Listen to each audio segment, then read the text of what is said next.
Alrighty, chat. Sorry for the delay. We made a bunch of changes to our overlays, and then we closed Streamlabs, and then we opened them up. We opened it up again, and they were all gone. So we just spent the last, like, by we, I mean our awesome stream producers, spent the last 5 to 10 minutes hectically building everything again. So yeah, huge shout out to them. So welcome to another Healthy Gamer GG stream. My name is Alok Kanoja. A reminder that even though I'm a psychiatrist, nothing we discuss on stream today is intended to be taken as medical advice. And everything that we're going to be talking about is for educational and entertainment purposes only. So yeah, keep that in mind. And if y'all have a concern or question, please go see a licensed professional and get some individualized help. So a couple of things, we're going to run through announcements really quick because we have something that I'm really looking forward to. We're going to be talking with Amouranth today about ban appeals. And so we're going to be looking through some of the bans in her community and sort of weighing in on what should happen there or what could be going on. I'm not quite sure what to expect, but I'm looking forward to it, and I think it's going to be a lot of fun. Couple of other things. So we have a new merch drop that's for Mental Health May only. So I really like I assume it's this stuff, but I really like this a lot more than our last set of hoodies. Like, they're way more comfortable. So if you guys are interested in it, they're super comfy. You know, I always wear like one layer of stuff when I'm indoors just because my family likes it colder than I like it. So I find it really awesome. So be sure to check that out. 100% of the profits from all of our merch sales in May will go to the Healthy Gamer Foundation. Yeah, and so we also have like different colors and stuff like that if you guys didn't like some of the old color schemes and things like that. So check out merch.healthygamer.gg. Couple of other things is on Mental Health May, we're going to, try to help our health, but we're also going to try to have fun doing it. So y'all are welcome to use your Twitch Prime subs to sub. All of that will go towards the HG Foundation this month. So subs and donations from our pages will all go to building mental health resources for the internet generation. So there's a command ! MHM in chat that you guys can get more info with. Couple of other things. So Discord events this month. So we've got a May You Sleep Well Discord event, and that's to help everyone in our community fix their sleep schedule. Week 1 lecture is finished, and we have a check-in on Saturday at 6:30 p.m. Central Time, and lectures every Tuesday at 9 a.m. Central Time. So we've also got a Clean Your Room Together initiative going on. So we want y'all to, for those of us that struggle with keeping things clean and sleeping on time, like, we want to give y'all some support. Take advantage of the month of May and start cleaning your room, start sleeping on time, and get your life together, because that's what we're about here. There's also study together Discord lobbies. So these are bot hosted lobbies for people who are kind of going through final stuff, things like that. We also have events every Thursday and Friday related to career stuff. So we recently launched career coaching, which we'll probably talk about a little bit more at the end because I want to hop in with Amouranth. But there's a career mindset and networking events are kind of ongoing. So check that out. And the last thing is that we have more bot guided meditations that have gone live. So if y'all are interested in going through guided meditations, developing a meditation practice, we have these kinds of resources for y'all. So be sure to check them out. Yeah. So let's see if Amouranth is ready. Let's do it. Let me suit up.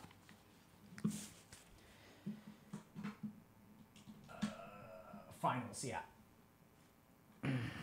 I will try calling her and let's see what happens. Testing. 1, 2, 3. Chat.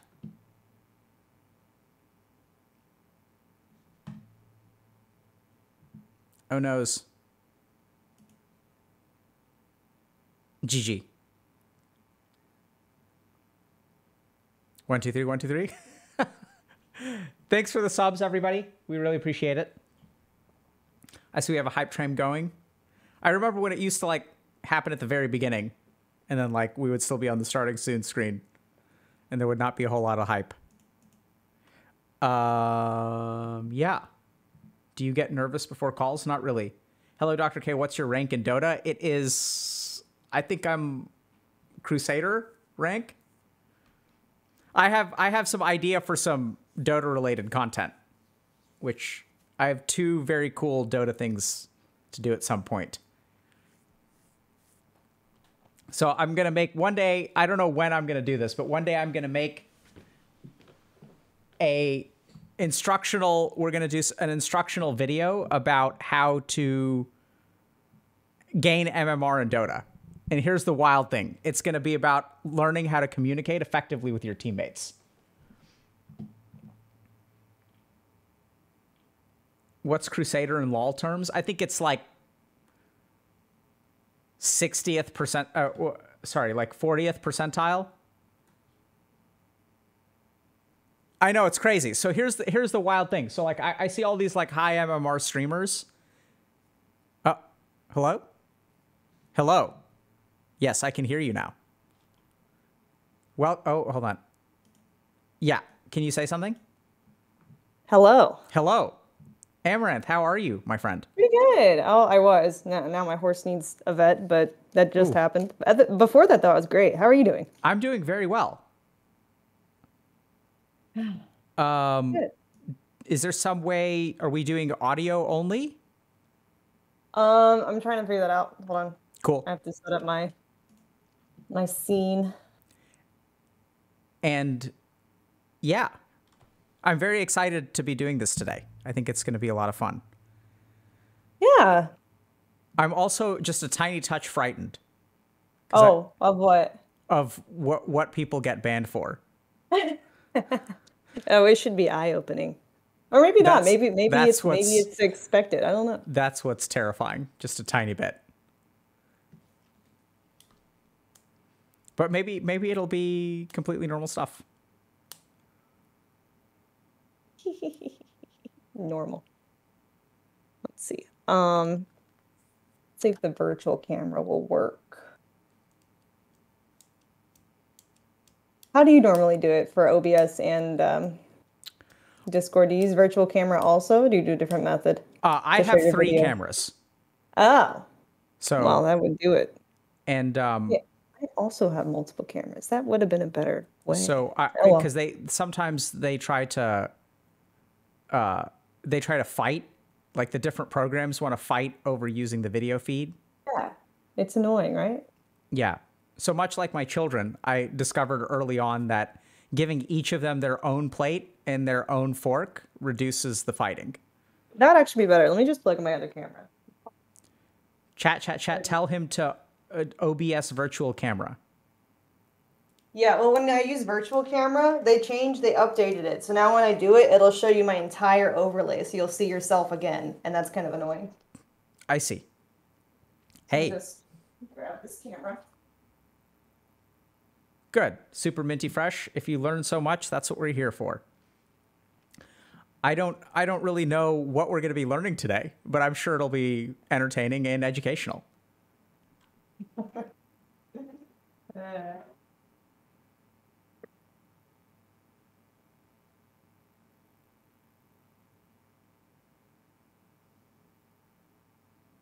Anyway, I guess I will hang out with chat while we're waiting.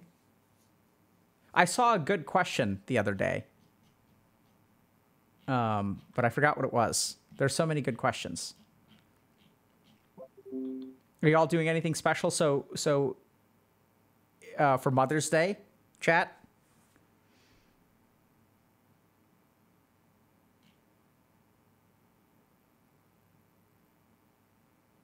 Oh, wow. Awesome. So Casey Inix is saying, I've been waking up at 5:15 for the past 2 years, and I'm now the captain of my college sports team because of you. As much as I'd like to take credit for you being the captain of your college sports team, I appreciate it. Props to you, and give yourself a pat on the back. I think it has a little bit more than, I mean, waking up at 5:15, I'm sure, is a piece of it, but there's also probably all the practice and effort and captainship and EQ and other kinds of positive things about being a leader and supporting your teammates and learning how to listen and stuff like that, that, you know, probably has something to do with it.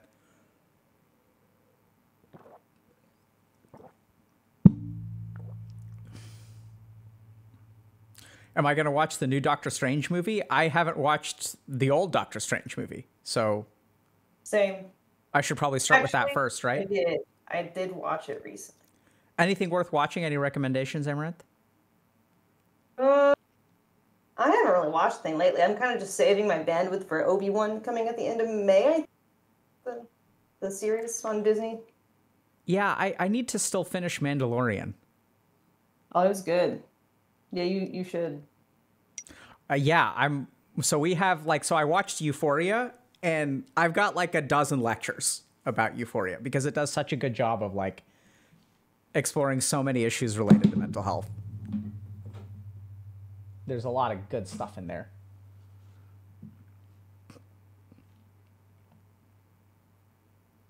Let's see if I can get this camera to work on Discord.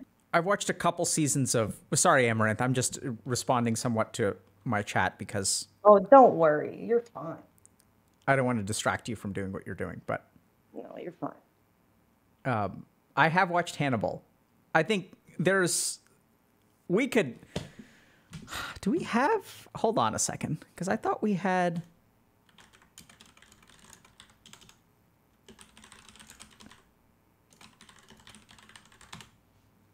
So if you guys, I think one of the sub donation goals for one of the fundraising goals for the month is actually y'all can pick another show that we'll analyze.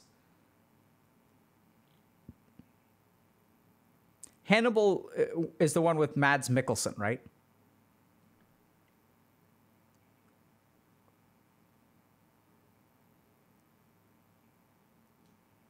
Congratulations, Kalra, at becoming an RN and overcoming your fear. That's awesome.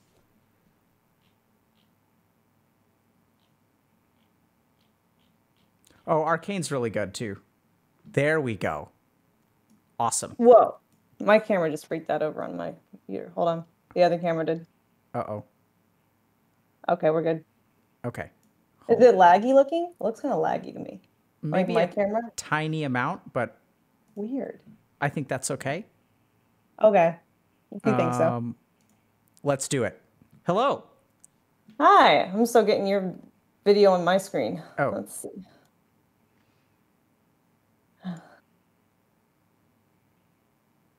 All right. How are you, though? I'm doing well. I'm really looking forward to the weekend. I've had a busy week and a busy couple weeks. How about yourself? Really good. Yeah, I've been staying busy too. Got my game show coming up in May that I'm hosting. Can you tell me about that? It is going to be called Streamer Royale. A bunch of different streamers. We've got like XQC, Moist Critical, Jack Manifold. Wow. Nihachu. Mizkif says yes. Austin is going to be there too. Yeah, a lot of people. So many people. We're still adding more. So. And what is the nature of the game show? It's going to be a series of physical challenges. I don't want to give away too much info. Of course. Yeah. That sounds intriguing. Yeah, competition style. That's very cool. Yeah.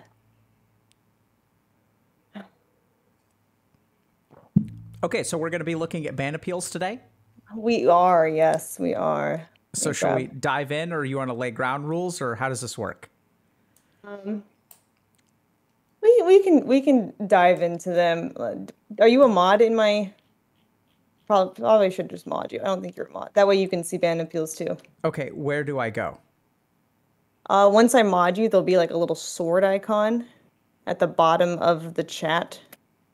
Which chat? My chat. So I should go to... So I might be able to just link you the URL. Let me see. I will go to... Hold on, let's do this. I think I modded. Okay. Hold on. Technical. Let's see if I can just link this to you. Does that work for you? I linked it in the Discord chat. Let me see. Work, work, work. Fingers crossed. Amaranth. Yes. I see a Great. window. Yeah. And there's a way to sort them at the top. It I says see. like latest first, oldest first. I like to go by oldest first. Okay. And is this okay if I show this on stream? Yes. I'm gonna show it on stream too. I just have to Okay. set it up. So I want to be careful about because people will be able to see who we're talking about, right? If we show it on screen. I crop out their usernames and profile pictures is how I do it. Like I crop out the entire left column of that window where it has like the list and I just focus on the actual Okay. appeal part. You can see So it in a since second. I have not done that, I'm not going to show it on my screen. Can you screen share with me? When It you won't screen share the cropped view. Here, I'll show you the cropped view in a sec when I have it so you can just Perfect. copy Thank you it. so much. Yeah.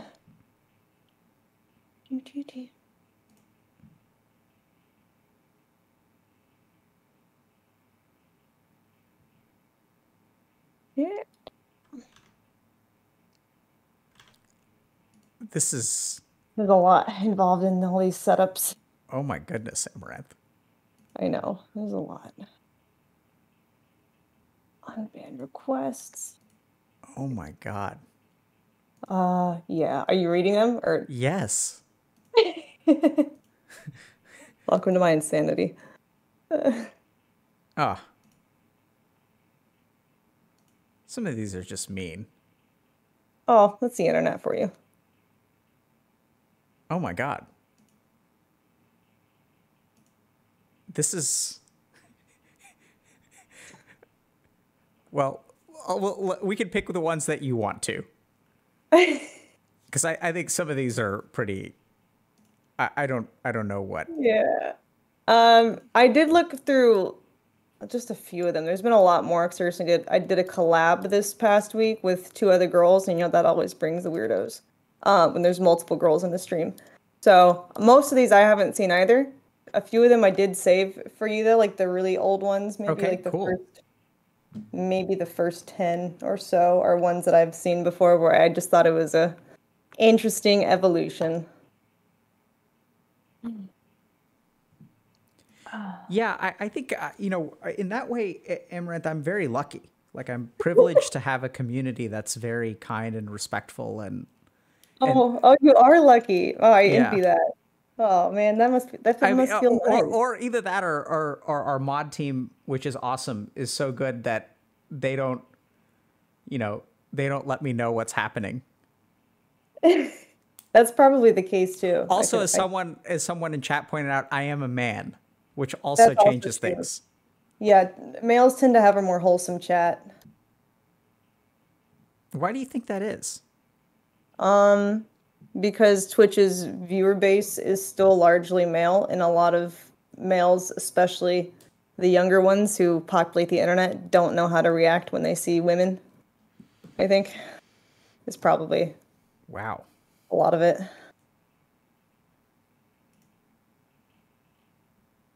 Yeah. It. Yeah, probably. That's well, we're going to work on that. I think our community has changed drastically in terms of gender split. So when I started streaming on Twitch, it was like 90 to 95% men. And What's it now for you? probably like 60 to 70% men. So 30 to 40. We're like getting up to close to half and half. That's pretty good. Yeah. Okay. Okay. And just tell me Discord that we're starting, and then we can. Yeah, let's do it. proceed. 'Cause And I saw you also had some guided meditations for us too after. yes, are you open to doing a guided meditation for us with all of your ASMR Yeah, I saw one awesomeness? about a middle finger, and I thought that was right up my alley. So What? there was a middle fingered one. Oh It was yeah, like a laser beam or charging the something. laser beam. That one's Charging really a good. laser. I know That's it. it's weird because the middle finger is means something in the West, but in if you look at the chi and the prana and all that stuff, the middle finger has a different kind of, it activates particularly energy circuits. It activates something inside me as well. My favorite finger. Yeah, I'm gonna dodge that one. Just dodge. I'm gonna activate my evasion talent and stay away from that. Chat, not sexually. Like, I love to flip people off. You know, people actually pay me to do that. It's actually a service I provide.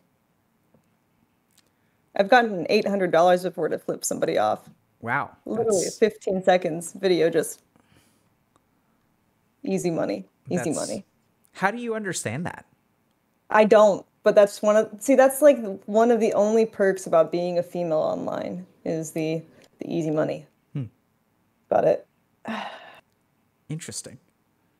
Oh yeah. All right, so we've got the ban appeals up now. Make that a little bigger so chat can read it. Perfect. Okay, how do I see it?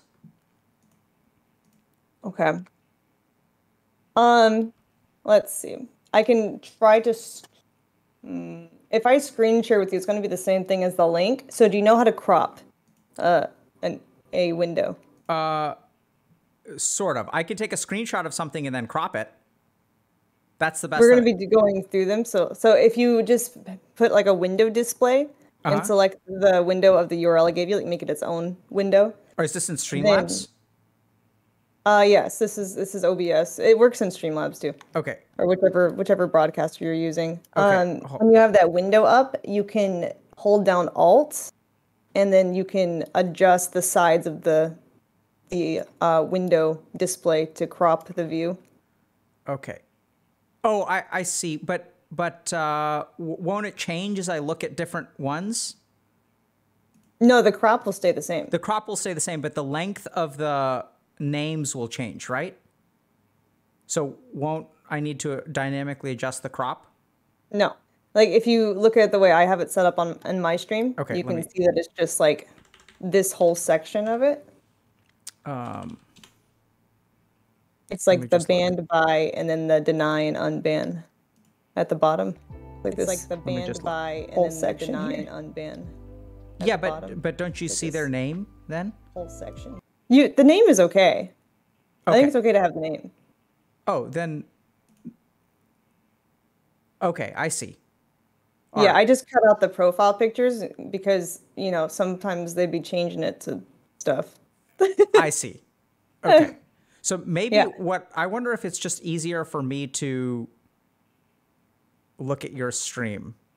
But I mean, that's fine too, if you prefer. Okay, let's just. Yeah, let me just do that. It'll be weird because it'll be a picture of my face. No, hold on. Let me configure this for the way you have it. So we're going to do this. We're going to add a window capture. Yeah. Add a source. Add a new source. It's going to be the Firefox. So close this. Close this. Yes. Okay. And then what I'm going to do is shrink. Hold on. Man, Amouranth, you're so tech savvy. Even my racial bonus to tech savviness is. How do I crop again? What's the shortcut? Alt. There we go. Figured out. Figured out. I got it. Yeah. Yeah. So we're going to do this. And do this. And then we're going to move it. Let's say over here.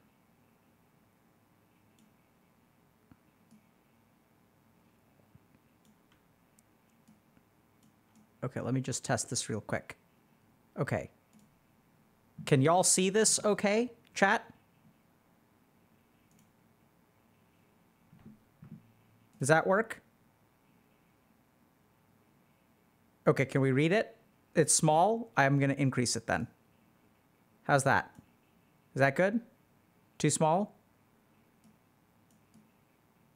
How's that? Now it's just covering my face.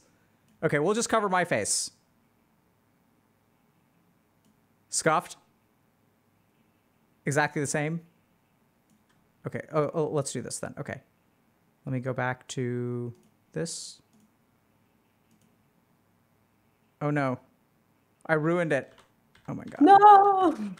I just screwed up all my overlays. Okay. We will figure this out. We're going to do this, and we're just going to crop better. So we're going to go like that. Give me a second. Do this. And then...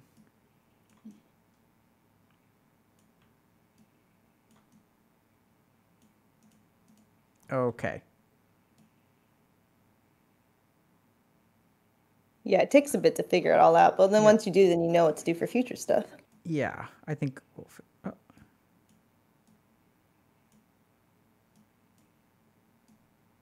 right. Okay. We're going to just... You know what? This is such a... All right, this is what we're going to do. We're going to copy this scene. Nope. Duplicate, interview, 2. And we're just going to swap back and forth. So we're going to delete this. Nope. Delete this. My chat asks, how many ban appeals do we have? I'm getting to the point where I think most people who are going to be banned are banned. So now I only have 95. There was a point in my life where I had 500 at a time. Wow. Going down. Okay, so I think I'm ready to start. Let's do this. Okay. Which one do you want to start with? Sanborn. Okay, so... They're like, this is the oldest. I'm just going by oldest. All right, let's take a look at this. Okay. So let's see. This says, wow. You want to read this out or? Yeah, I'll read it out. Okay, sure. Wow, money rules the world. I swear, she is my dad's girlfriend. I want to be my dad now. Sometimes in life, we are lucky to view things like this. Her dad probably wants some. Like, where does this? So yeah, where does this come from? Can we start by? I don't even know if I understand what this person is trying to say. I don't either. Okay, so if we go through this, so wow, money rules the world. I don't understand what is he talking about there? That's a great question. You know, I would assume that probably just like, you know, how they say like things people do for money when they talk about streamers or YouTubers. Probably something to that effect. Okay. And all right, so, and then money rules the world. So that's just, and so I swear she is my dad's girlfriend. I want to be my dad now. So that's bannable for, you get a timeout, right? For 600 seconds. Just because I think my mod's just like, this guy's kind of weird. They just timed him out for being weird. Yeah, but that in and of itself is not necessarily, I guess his dad has a girlfriend that looks like you. Or... Maybe. I think the bannable offense was her dad probably wants some. Yeah, so that's a incest comment, right? That is an incest comment, yes. Yes, that's pretty bannable, right? Right. Yeah, so I don't know. How old do you think this person is, if you had to guess? I don't know, maybe 20? 20? Oh, that's old. Okay. How old do you think they are? Like 12. Maybe 13. Some is probably like a 14-year-old. At least 14 terminology. Yeah. I'm sorry, but I'll be respectful, though. I don't know. I don't... So is there some kind of appeal? Where do we see the appeal? The appeal is that at the bottom it says, I'm sorry, but I'll be respectful, thanks. That's him appealing his chat history, and you get to choose deny or unban. So what do you think? I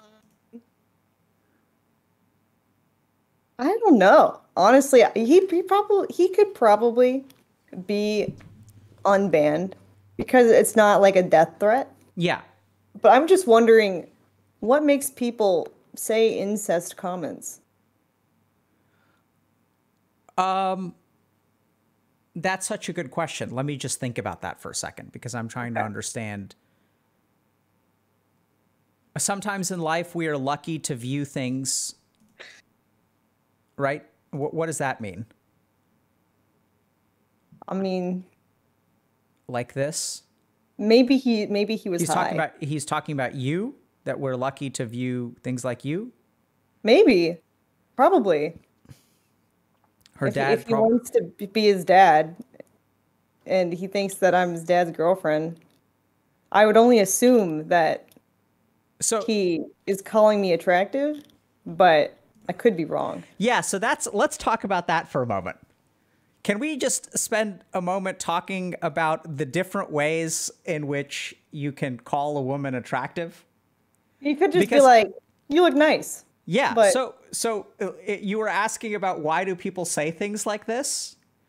I think it's because they don't know how to simply compliment someone, right? So we see a lot of this weird passive aggressive, you know, True. in the pickup artist community, they call it negging, which is when you insult someone when you like them. Right. And then sometimes you get, I mean, I guess sometimes it works. My take on, you know, that community is that they tend to have a bunch of techniques that work on people who don't have a whole lot of confidence in themselves. So there's sort of like this selection bias. And that's also why they kind of say, like, you have to keep trying. You have to try it 100 times. You have to like Yeah. insult people 100 times. Eventually you're going to find someone with low enough confidence where it takes advantage of their psychological traumas and they respond to you well in some way. But I mean, I think if what we're talking about here is, you know, if he wants to compliment you, it's a weird Incest is way an of, interesting it's a route. weird way of doing it. My guess is that this person has feelings that they don't understand and that I would agree. they're frightened by their feelings. And also they don't know how to behave properly, but also I don't know if they've ever had a role model about behaving properly. Uh-huh. Right? And I imagine that sometimes, as many streamers do, you excite particular feelings in your audience, which is why people get connected to us, right? I do too. I tend to be merciful, though. So, I mean, if you feel like giving this person a second chance, I'm game. What do you think? Yeah, I think so. I think so. Okay, cool. Let's do it. All right. Did you click the button? Yeah, I clicked the button. Okay. Awesome. Strong work. What's next? This is Kia's. Okay, so we're just going down the line. All right. Yeah, we are. Okay, let's do it. Who is he? Did they bang overnight? So I had Esfend over for a collab, and we did a sleep stream Okay. in my bed. But obviously, it was very, very platonic. But Why is that people- obvious? It is obvious. It should be obvious, anyways. Okay. But you know, sometimes chat can't handle when a man and a woman are in the same room together. So Yes. they think that that can never be platonic. Yeah. Yes. Okay. Yeah. What is "give it in my eyes"? See, that part is what I'm confused by also. I don't know if he meant like cooming in the eyes or I don't know what that means either. What is "cooming in the eyes"? cooming is like jizzing. Oh, Yeah. I guess I could have put that together. Okay, hold on. All right, so let's. Okay, so did they bang it overnight? Give it in my eyes. Maybe what he's looking for. I think what he's looking for is the representation of the banging. Maybe he wants to see that. Yeah. And then, is he her boyfriend? And then, if it was me, I would F her. So what did this person get banned for? It's the "if it was me, I would F her." Yeah, a little entitlement, a little rapey vibes. Okay. Like, Yeah. isn't if this person was engaging in a platonic relationship with a woman. If he was sleeping in my bed, he would fuck me, basically, is what he's saying. Okay. Yes. And yeah, so that's a touch rapey. Yeah. I think we can agree on that. His appeal is really what gets me. Sorry. I got taken over by my emotions. Please unban me, and I will make it worth. Thanks, fellow Amouranth fan. What does that mean? I will make it worth. I don't know. I will make it worth. Like, what? Amouranth, I'm kind of thinking, so we could go through this, but I'm kind of thinking like, I'm noticing like maybe a need for some basic education here about managing your emotions and what's okay and not to say. And if you Oh, like of someone course. and Because I think when he says "give it in my eyes," I mean, I know that we can always jump to the cooming, but I really think what he's looking for is an image of you and S-Fan banging. Because that's just Maybe a translation barrier, like a language barrier. well. I mean, I think it would be nice to give them the benefit of the doubt. By the way, the reason I thought the other guy was, I assume it was a dude, was an older age is because he used capital letters and punctuation. Right. Which, generally speaking, the youngins don't really do that as much. I don't. That's true. I don't know though, but I mean, I think the, I don't know, dude. I don't know about this one because I do think the rapey vibes is kind of. Yeah. Yeah. So deny. I think so. I guess so. I'm gonna reply to him. Not worth.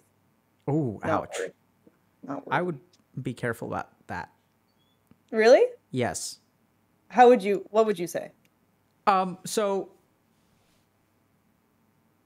Okay, so I'm not an expert here, but so generally speaking, like if a person is like making, threatening statements, you don't want to overreact to that and you don't want to underreact to that, but you also don't want to do something, or just the way that I work. I mean, you know your community way better than I do. You're way more successful as a streamer than I am, so take this with a grain of salt.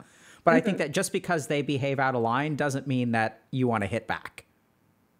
Oh. Right? So like when you're doing that, you're you're kind the real of life women approach. Huh? Be cautious. You're taking the real life woman approach to creepers. Be cautious because you don't want them to follow you to your car. Sure. That's not the approach that I was taking, but thank you for educating us. I think that makes sense. But I think it's just more about like, just because they make, I mean, he's saying something inappropriate and then you're going to insult him, which is like fine from like this is the internet and like don't dish it if you can't take it. Which I sort of get. I get that. I get that that's sometimes like you have to display your power and put people in their place. But generally speaking, I try not to give in to those feelings. Gotcha. So is there something that you think we could say that might make him think about the next time he engages with a woman on Twitch? Yeah. So I think that I actually really like because I know it sounds kind of weird, but I think a lot of these people who say inappropriate things, I do think they need help and I think they need education. So, like, let's just think through this for a second. If you had said not worth, what is that going to encourage him to do with other female streamers on Twitch?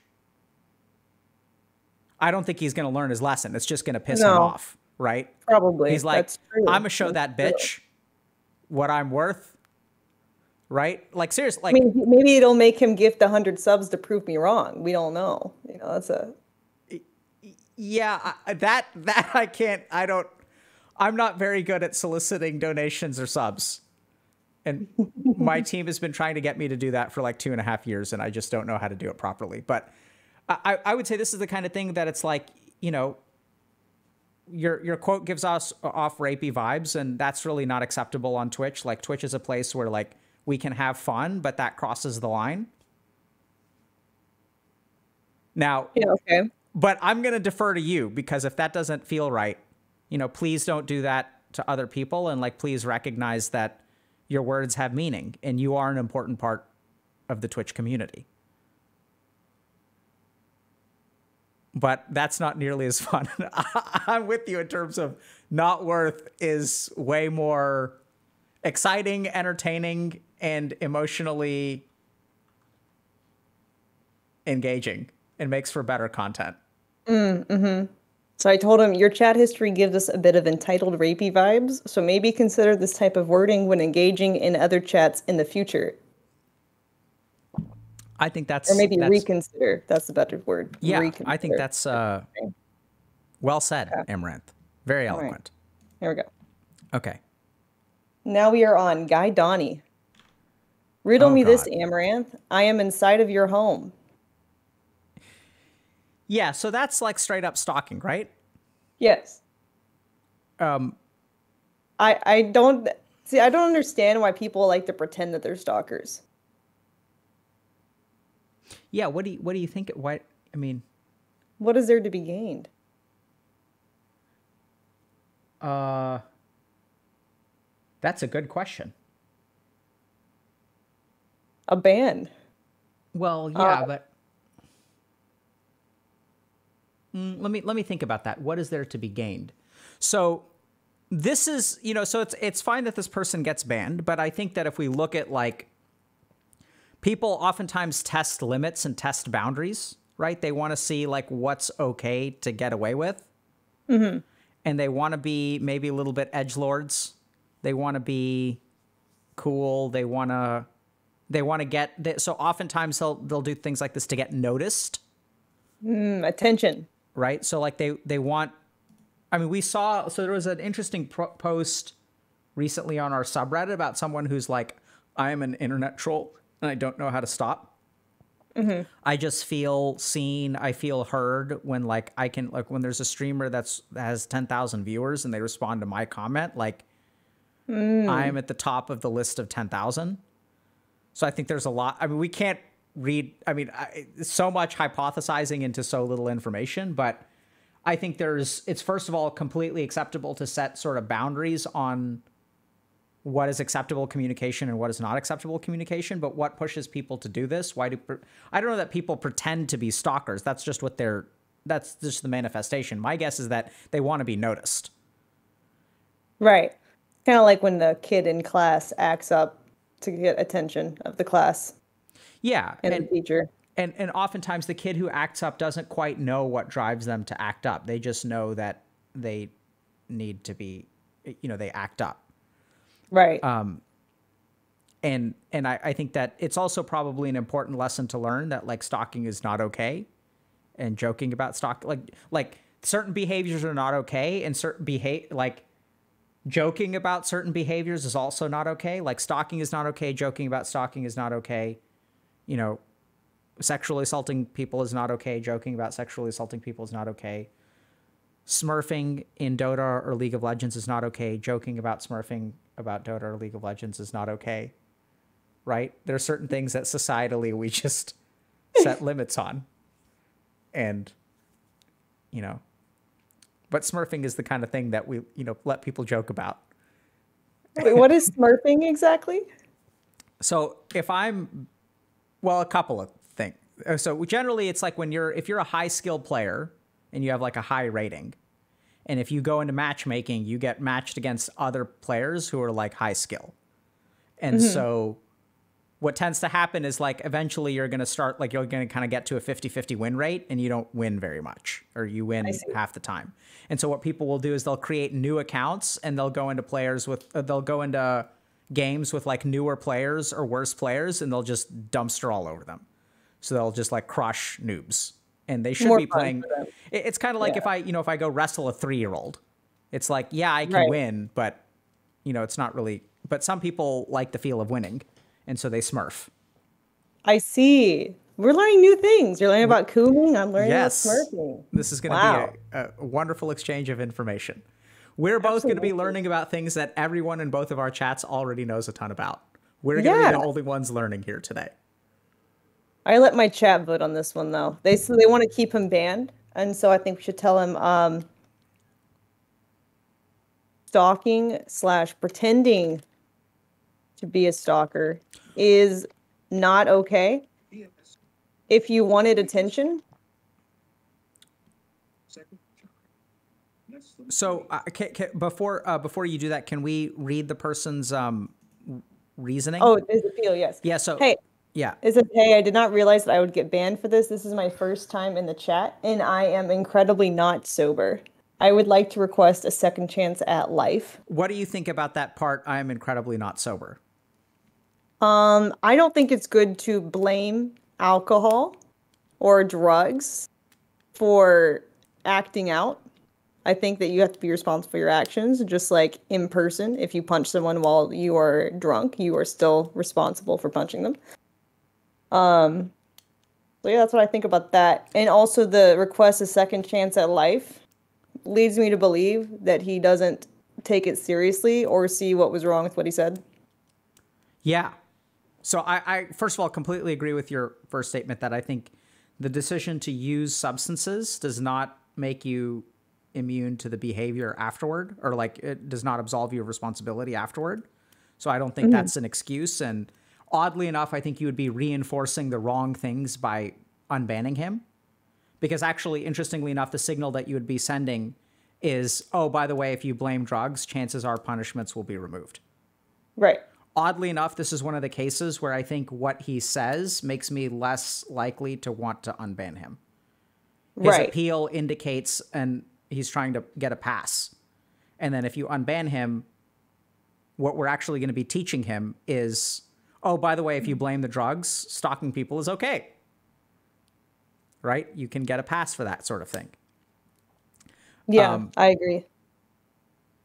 By the way, chat, I just tweeted, so please go like, comment, and retweet. I'd appreciate it. I think we're going to deny this guy. Okay. And tell him that stalking / pretending to be a stalker is not okay. If you wanted attention, you could have made actual funny comments in the chat. Or subbed for free with Twitch Prime.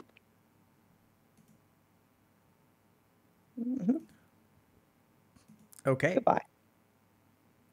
So next up, Inaj. Let me see. I think this is also in response to Esfand being here. They said, yes, he's her boyfriend. And then his appeal is, I hate you mods. I don't really think that should have been banned. I agree. It is interesting that anytime that a male is on my stream, there's people in chat who will assume it's my boyfriend. Even when I had my 50-year-old uncle on my stream with me, they assumed it was my boyfriend. How does that?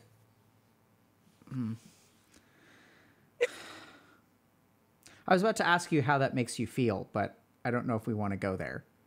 I feel it doesn't really make me feel anything about me. It's more of I question the fact that they can't handle men and women being in the same room together without being in an intimate relationship, and that's strange to me. I'm wondering why so many people seem to be like that. I don't know if it's a cultural thing or if it's an immaturity thing.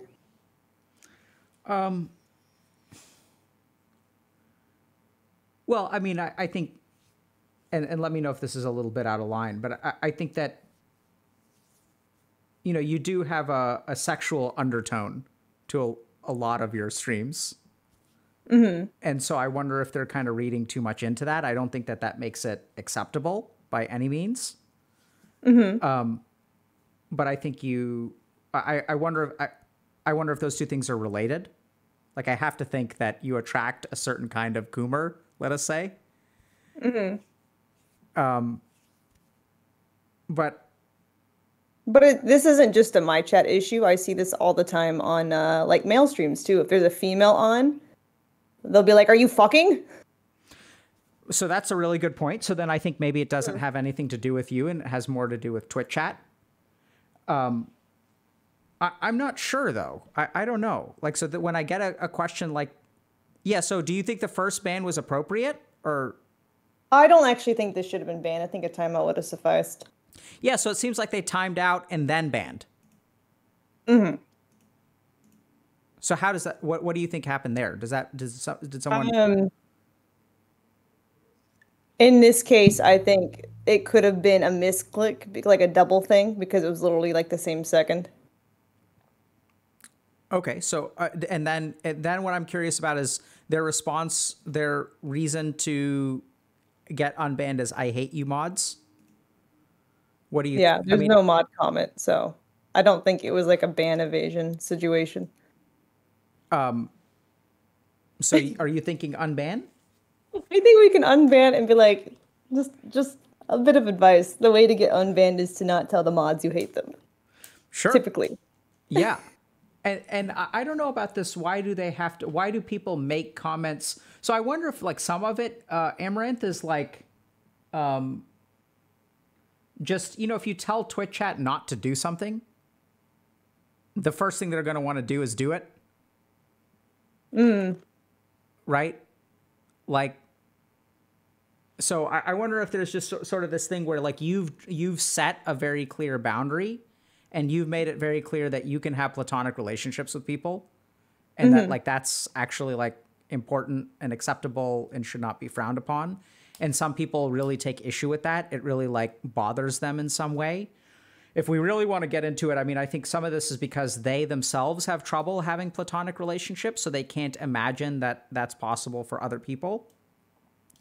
Right. So I think people oftentimes judge others based on what goes on in their head. So if I lust after every single woman I'm ever in a room with, including 50-year-old family members, then what I'm going to naturally assume is that's what other people are doing. And so, you know, because it's kind of like, so I ran into this problem many, many years ago with my wife where like, I don't care too much about occasions, but she does.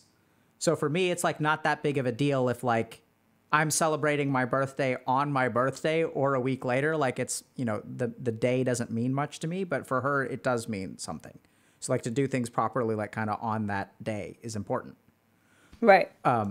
And so in that same way, like it took me a while to realize like when I didn't do something on her birthday, like she was very hurt by that because when she does things on my birthday, like she puts a lot of meaning and effort into it.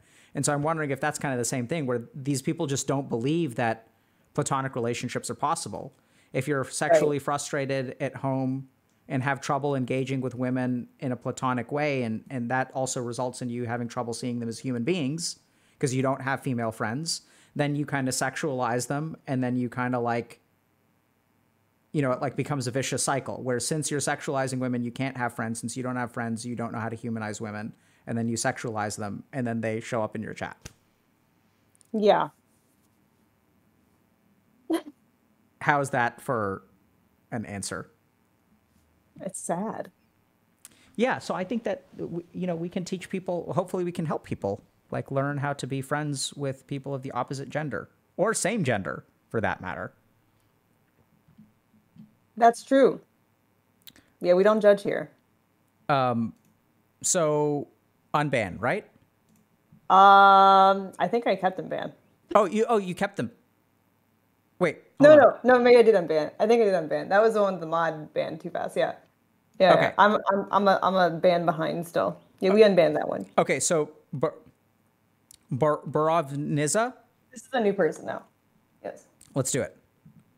Okay. Okay. If you want, you can read it out. Okay. I have to send a message real quick. Yeah, I can read it out, and I'm sure this will get clipped. I'm not a simp.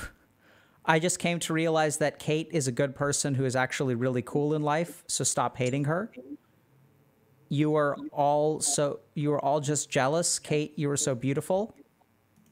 Yo.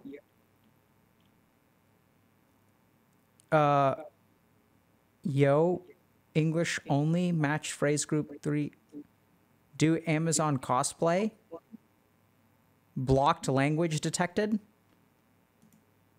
And then, I know y'all can't see this. Yo, yes, baby. Oh, Jesus, why doesn't he invade her? I'm confused. That was again the Espen sleep stream. Why doesn't he invade her? Okay. And then the reasoning that they provide is, what is wrong with what I said? If I were in the same bed with you, baby, you would be getting it in your mouth and stomach. This is so bad, bro. It's so bad. Don't be so sexist. It is natural that men want to have sex with you and imagine it. Are you, are you offended by men's desire towards you? And yet you show your booty to the world. I'm not going to read that next part. And I like you, babe, but don't be a hypocrite. Yeah, so what I was like looking through stuff and was like, yeah, this is bad. This is the kind of stuff I was reading. Yeah. So I'm still confused about why the person got banned in the first place. I'm not. He said, oh, Jesus, why doesn't Espen invade her while they're in her bed? Oh, yeah, that part I understand, but they were getting timed out and stuff before that. This is a bot timing out foreign language. Okay, so this is a bot. Yeah, for either spam or foreign language. Okay, before. so it's not the top stuff. It's not I'm not a simp. I just came. I'm not a simp. It's like banned. Fine. Yeah. I just came to realize that Kate is a good person who is actually really cool in life. That doesn't. Is that bad? I don't even know what they're No, talking no, about. those are fine. That's fine. Okay. That's fine. Um, yeah, it's more of like the appeal is very yikes. Well, the reason Yeah. why it got banned is yikes, and the appeal makes it even worse. Yeah, I think the appeal is way out of line. So just to be clear, like, I don't think so. This guy's talking about what is offensive about someone's desire towards you. And this could be another place where maybe I'm incorrect or overstepping, but I don't think desire is wrong. I No, think presumptions on desire or implying that other human beings don't have a choice in the matter, or I think entitlement is the issue here to other people's bodies without consent. yes, completely agree. Desire is just, people desire all kinds of things. I want a cupcake, but, I don't get to eat it if it's someone else's. Or even, I don't have to give in to it even if it's my own cupcake. Exactly. So I think this is a pretty clear deny, right? Oh, absolutely. Yeah. To me, that's been the clearest one that we've looked at so far. Have we looked at something that you think is clearer than that? No, this is the worst one so far. I'm sure it'll probably get worse, but this is the worst one so far. Yeah. Shall we move on then, or do you want to talk about this Yeah. more? No, I think everyone here. This one isn't too hard to analyze. It's just very rapey vibes. Okay. All right. Next, what? What did I miss something? I'm just reading that first message of the next one. I have schmal schmeat, and will any girls still let me tap? Is it the motion of the ocean or the size? Please, I need answers. Please help me. I have a girl in the bag. Do I try to tap or do I just talk because my schmeat is small? This is urgent. I'm And then he confused. goes on and he escalates to just spamming whore. And then his appeal is thought, thought, thought, thought, thought, thought. Now, what do you think drives individuals to behave this way? Hold on. I'm just trying to understand what the person is saying. Can you help me understand that first sentence? I have small schmeat. Will any I think he girls says still? he has a small penis. Okay. Well, and And will girls tap still let means me fuck? is intercourse. Yes, tap is Okay. intercourse. Is it the motion or of the ocean or the size?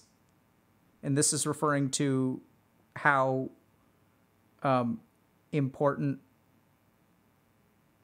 the size of the penis is in terms of Yes, yes. intercourse. He Okay. needs answers. And then, please help me. I have a girl in the bag. What does that mean? Is that like a I abduction? assume he means he's DMing a girl and he doesn't know if he should make plans to hook up or just talk to her because he doesn't know if she would want to hook up with his small penis. Okay. Yeah. So let's pause here for a second. So far, I mean, I guess this guy's just trolling, right? Like I don't. You would think, but I've met some guys who are actually concerned about their small penis. So, Yeah, but I mean, is this the way that you express concern about your small penis? Do you do it on Twitch chat? I mean, I could see it reasonably if you consider Okay. the type of person who might use Twitch chat for this kind of question. They probably are on the computer a lot inside without real social skills and feeling insecure and watching a lot of porn where angles could look like all guys have a big dick. And that's actually not true, but they don't know, but they're insecure. And so they're asking for help. Okay, so I'm learning a lot, like, so also from chat that I guess maybe people are like serious about this stuff, right? So maybe they're pretending to be trolling, but deep down they're actually like looking for an answer. Like they're actually looking for some kind of like validation or comfort or reassurance that even if you have a small penis, you can engage in a healthy relationship. Exactly. Yeah. And we think that that's going on here instead of the person trolling. It could go either way. Chat, what do you think? Let's do a poll. And then I think after that, when he just starts saying horror, horror, horror, horror, horror, that actually implies to me that maybe there is a legitimate feeling or concern here on the part of the person. Not to say that their behavior is appropriate, but that maybe this isn't a troll. Because usually when trolls get called out, they don't respond so... It's more like, can't you take a joke? I was joking, lol, as And in opposed this to case, it feeling might, if he does personally have attacked. a small penis and he actually is insecure about it, I could see how he could project his insecurities onto people over the internet by Yeah. calling them names. I mean, so I think this is kind of like the way that this person responded by being toxic, and also their band appeal is thought, thought, thought, thought, thought, which, by the way, I do know what that means. So I've learned. You know that one? Yeah, I know that one. Yeah, I mean, I think so. This one doesn't get unbanned, right? No, we're not going to ban it. Yeah. And then I think the other thing is just from a medical perspective, like, I think that a couple of just like medical facts, what? A medical perspective about the small penis, Yeah. or okay, Yeah. okay, keep going. Yeah. So if, I think that if you look at healthy sexual relationships, they can be like very varied. I mean, if we, for example, lesbians have healthy sexual relationships with no penises. True. And so there's just there's a lot of options out there. So I don't think that a small penis necessarily precludes you. Right. You can always use a strap on over your small penis. It's fine. I wasn't necessarily thinking that, but, I think that just to remember, like, seriously, like there's a lot of different ways that people can engage in healthy sexual relationships. And if you've got a partner and if you have an insecurity, like, a healthy sexual relationship is actually a wonderful way to overcome an insecurity, right? You can just share, like, everyone has things that they're insecure about, and it's okay to like have those insecurities and treat people with respect and like give them the chance. Like, don't make decisions for them. So if you have a small penis and you're out there and you're thinking, oh, the person that I'm talking to would never be interested in me because of my penis, like, that's their choice, right? They get to make that judgment. They get to make that decision about whether they want to engage with you or not. And if you assume that that's a deal breaker, then like you're not even giving other people a chance to accept you. And if you don't give other people a chance to accept you, then like, of course, you're going to become resentful and feel unaccepted because you're not giving people a chance to do that. True. 100%. Do you have any thoughts on the matter? It's not a troll. It's just because we're both talking about I think stuff. that a lot of guys also are not realizing what the average penis size actually is. Especially in America, it's like 4 to 5 inches.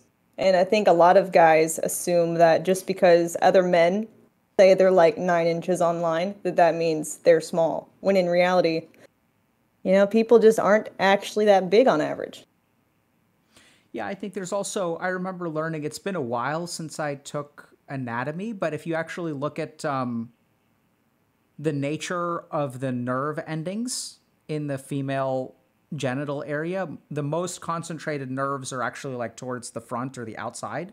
And then inside the nerves are like different. So you have a lot more light touch and other kinds of like nerves that are very, very sensitive on the outside, which is like, so that's sort of, whether you're 4 inches or 8 inches, I can't really attest to this, but anatomically there's more sensation. So even with a small amount of inches, I think you get a lot of sensation. And obviously the clitoris is on the, on the outer part.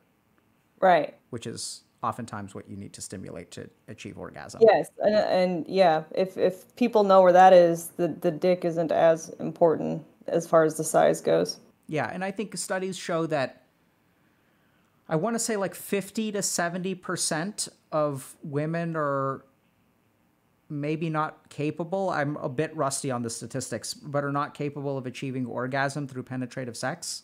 Right. But That's true. I'll have to find a reference. Sounds right, anyways.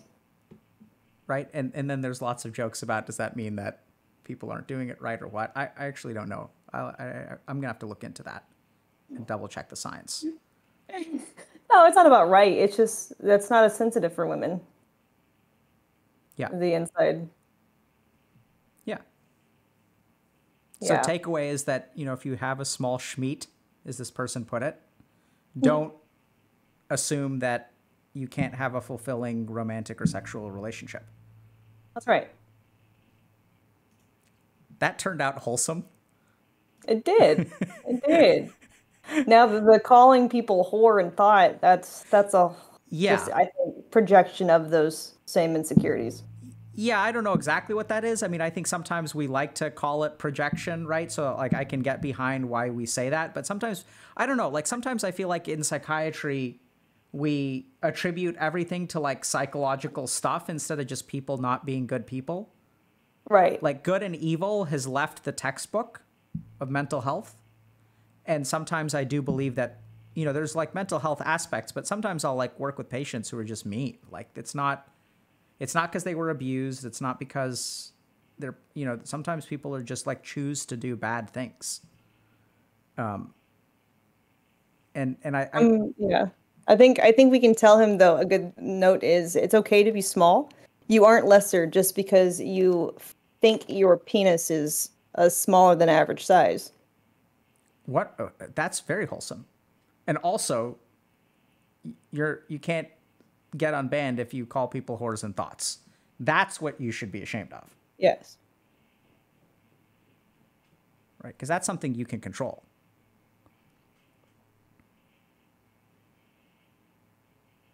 Next. All right. Okay. I actually need to call my vet real quick. Oh my Basically goodness. Are you this okay? morning what happened is my horse, one of them stepped on a screw during his training in the arena, like underneath all that arena Oh my dirt God. as horses have. And now I have to call the vet because we just found transport for him to haul to the vet, and now I have to give the vet permission to treat him. So, one Please sec, let take me care of call that. them. Yeah. Yeah. Let me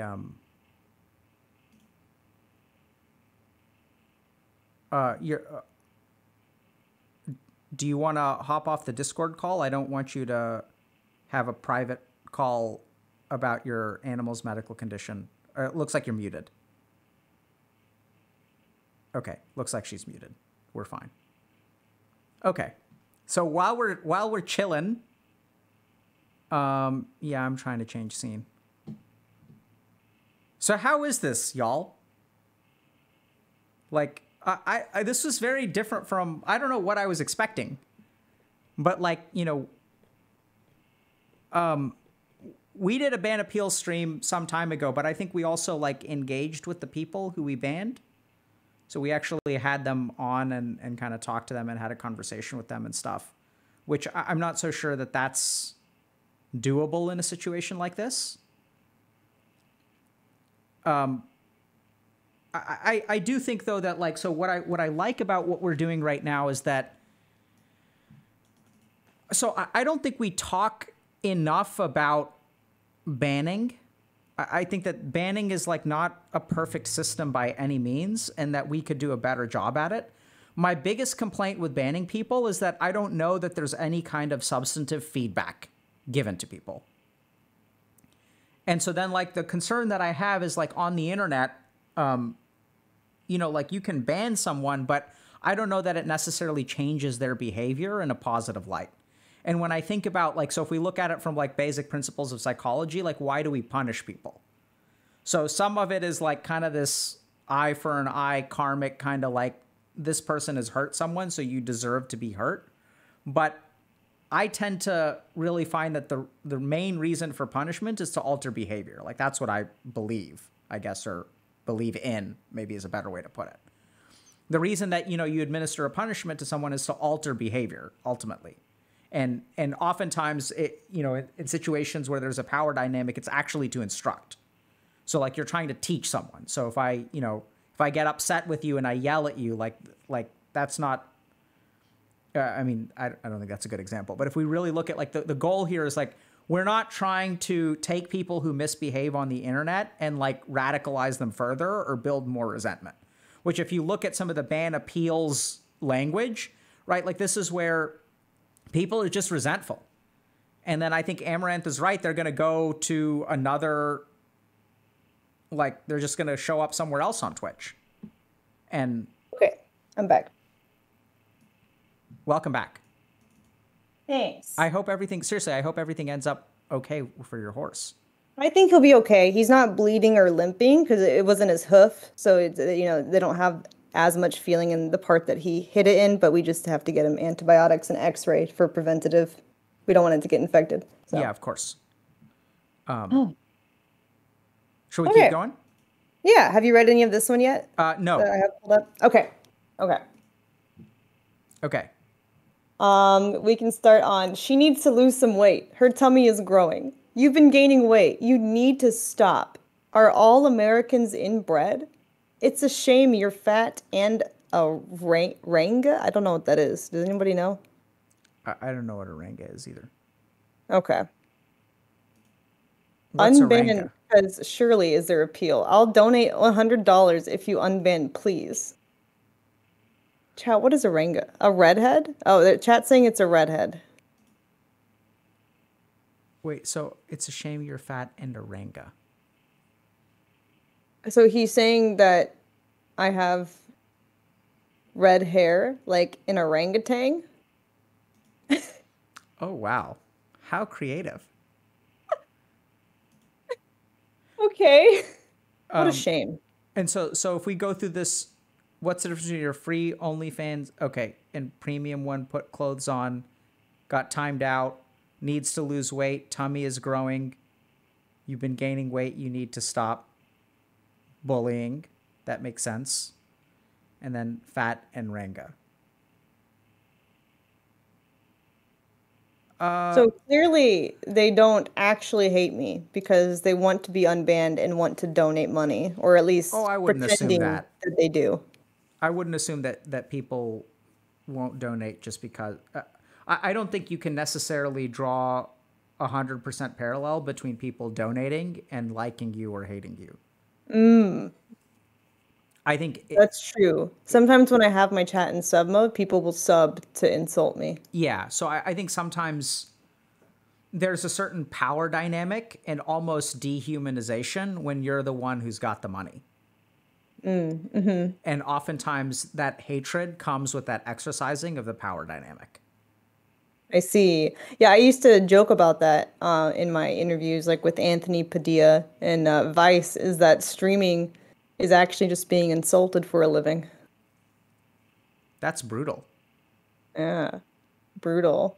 At least for a lot of females. I don't know if males get I assume males get insulted too, but probably not in the same sexual undertone horror type ways, you know? Yeah. I mean, I think even undertone is an understatement there. I think a Yeah. lot of times the toxicity is a lot more overt towards female streamers. But I don't know that. I mean, maybe they are. I'm just not that familiar with it. But generally speaking, I think that the kinds of insults I imagine must be different, and the kinds of toxicity that people face must be different. Yeah, 100%. Like I But know Trainwrecks gets people saying chicken legs, even though he has very swole calves. Like I think people just like to insult, but definitely that's not as toxic as like this kind of thing. yeah, so I mean, I think that the needing to lose weight and tummy is growing and you've been gaining weight, you need to stop. Like those are very cruel and hurtful things to say. I almost think that those are worse than whore. That's Like, true because a lot of people have those actual real insecurities yeah, about their appearance, you know? I detect more malice from these kinds of statements as opposed to just like Trolling. reflexive. Yeah, just like reflexive, like I'm going to toss out misogynistic comments versus like, I want to really make you feel bad about yourself. And I'm saying this to hurt you. Right. I also think this is another case where, I mean, what are you thinking here? Um, I'm not really sure like what makes people be toxic towards others. I assume it must be unhappiness in their own lives because happy people just don't say these things to each other. Yeah, I think that's oftentimes true. Are you thinking about banning or unbanning or what? Like, I'm thinking stay banned. I think so too. And I think that too is the kind of thing where I think if you unban, they're going to attribute it to the $100 donation. Right. And then I think while it may be financially lucrative to do that, I think it sets the wrong message and teaches the wrong lesson, which is that I can buy my way out of bad behavior, Right. which unfortunately is sometimes true. What would you say is a good lesson for him to take away if we were gonna, besides like, of course, insulting others is never okay, but I No, mean, I feel like that part is common sense. Yeah, no, I don't think it's insulting. I think actually the lesson to take away is that like your words can actually hurt people, and this is not a community where like we don't want to support a community that has people being malicious towards each other and trying to hurt each other. Right? So like think about, you know, like I don't know. I mean, I feel it may be weird coming from you, but like, you know, I think this is the kind of thing where I think everyone needs to understand.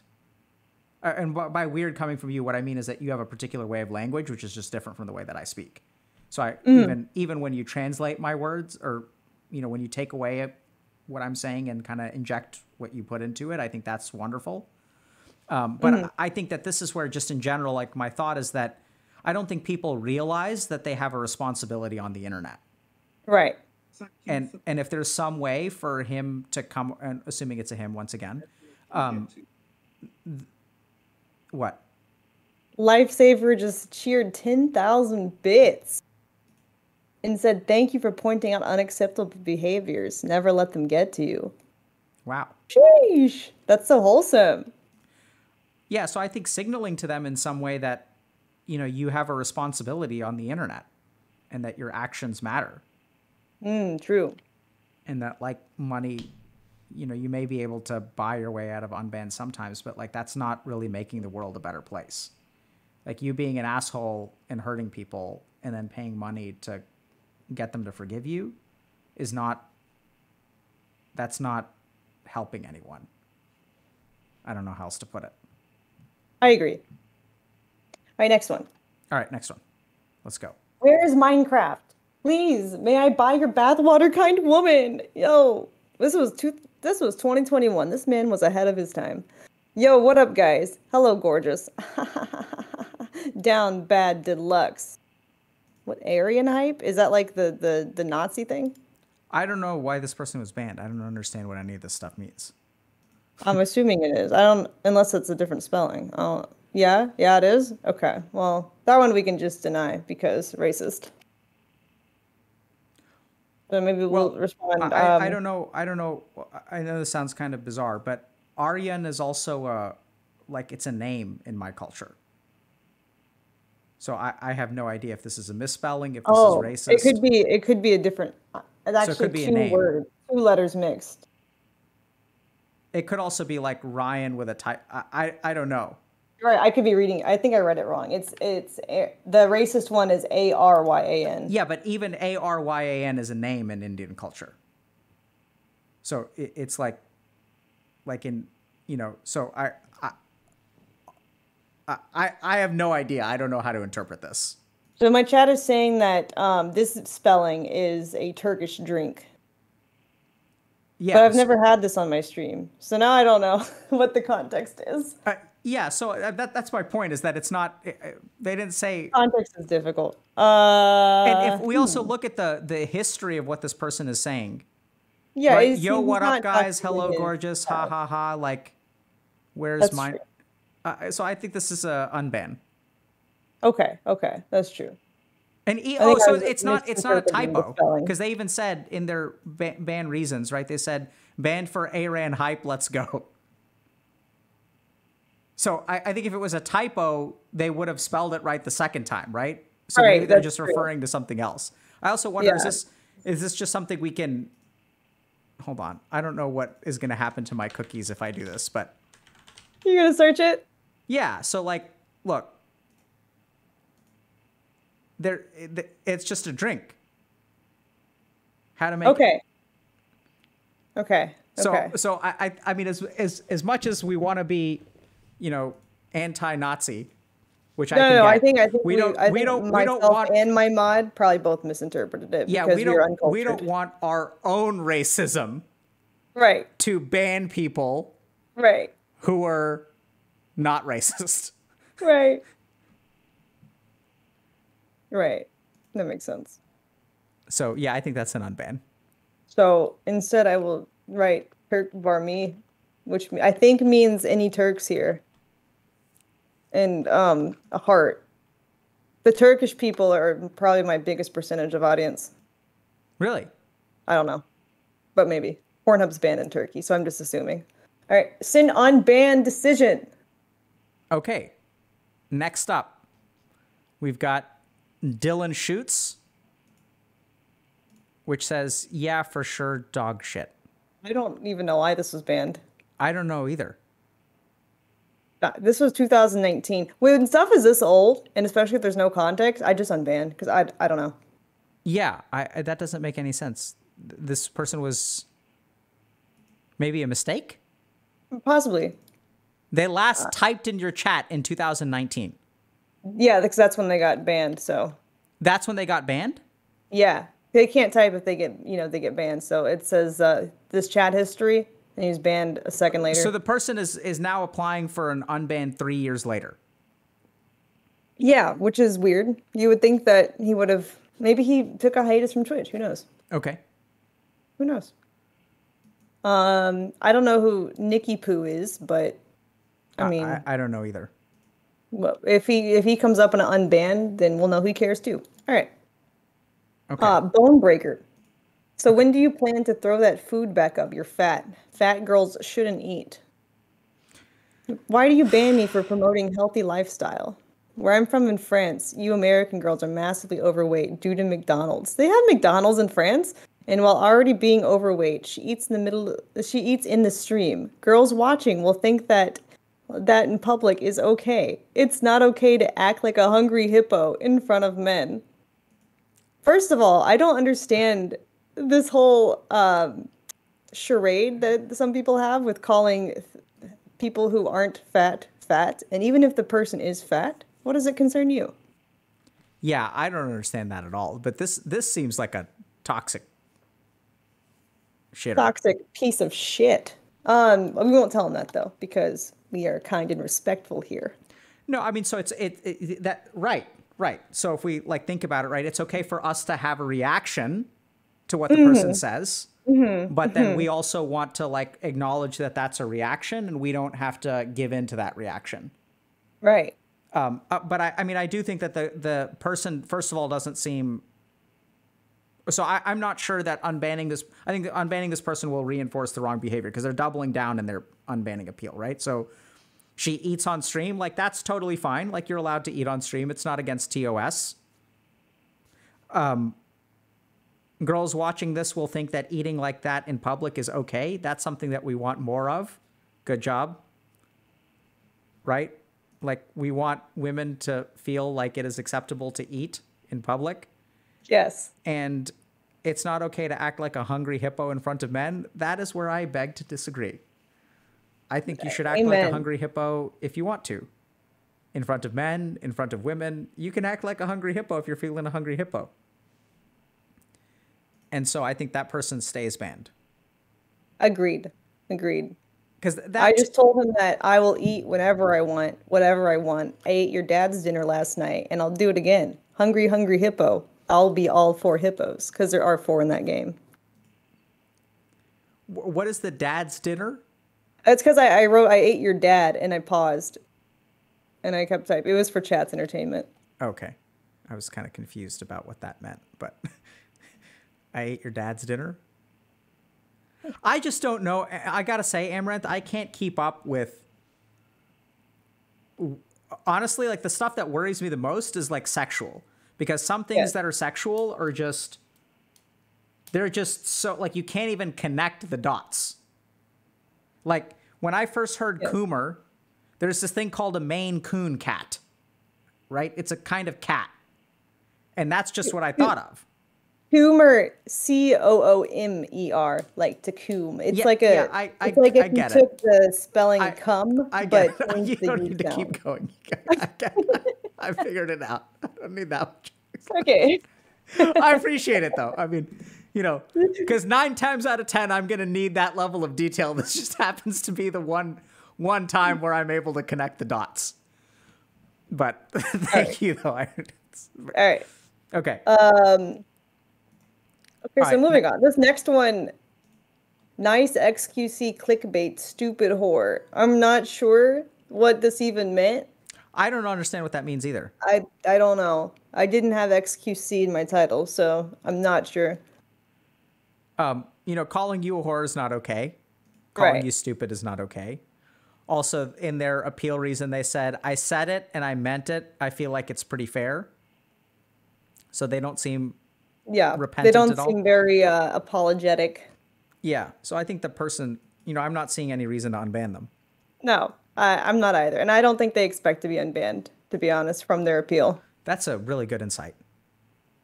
So to them, I'm just going to say Oh, which is so interesting, right? So XQCL is all I will say. what does that mean? That's one of XQC's emote with a heart. I see. Yes. I'm just a little bit curious though. If the person isn't expecting to get unbanned and you unban them, what would that do? Um, I'm not sure. It's That's a kind good of question. curious. Well, maybe we'll Anyway, find out on a different one. okay, let's go. So, She has been streaming for 8 hours, says Wisdom Tet. Yo, that dude that said it's heaven, just shut the fuck up. I don't know what the context is here. Wait, is she getting held against her will? She said, I'm sorry in a whisper. It sounds like craziness to me. Something about Iowa. nah, Iowa. Oh, maybe I was playing GeoGuessr here. That would make sense if I was playing GeoGuessr. Yeah, so then it goes, I'm a head out. Good night. Send Hep. Dang, the OnlyFans Maybe. down bads. Or OnlyFans. I don't know what that means. Um, yeah, I don't know either. It's crazy. Somebody asked for her OF, and I checked the links. It just stated down bad. Okay, so this man is saying he's down bad, and I personally don't see an issue with that. I think that it's okay to be down bad. So I'm going to unban and say it's no crime to be horny. I don't know what does down bad mean. Does that Down bad means it's basically horny. It's basically okay? See, this is what I'm saying. Like it's down bad doesn't. new kid lingo. Down is a direction. Bad is the opposite of good. Like I don't know Yeah. where do people even come up with this. Yeah, I don't know. But it sounds like it's you a thing. feel okay that this is Yeah, I don't think they said anything toxic. okay. Yeah, I think they're okay. Okay, Yeah, kids these days, so be it. Exclamation mark social, exclamation mark YouTube, those are fine. Are your boobs fake? Obot got him.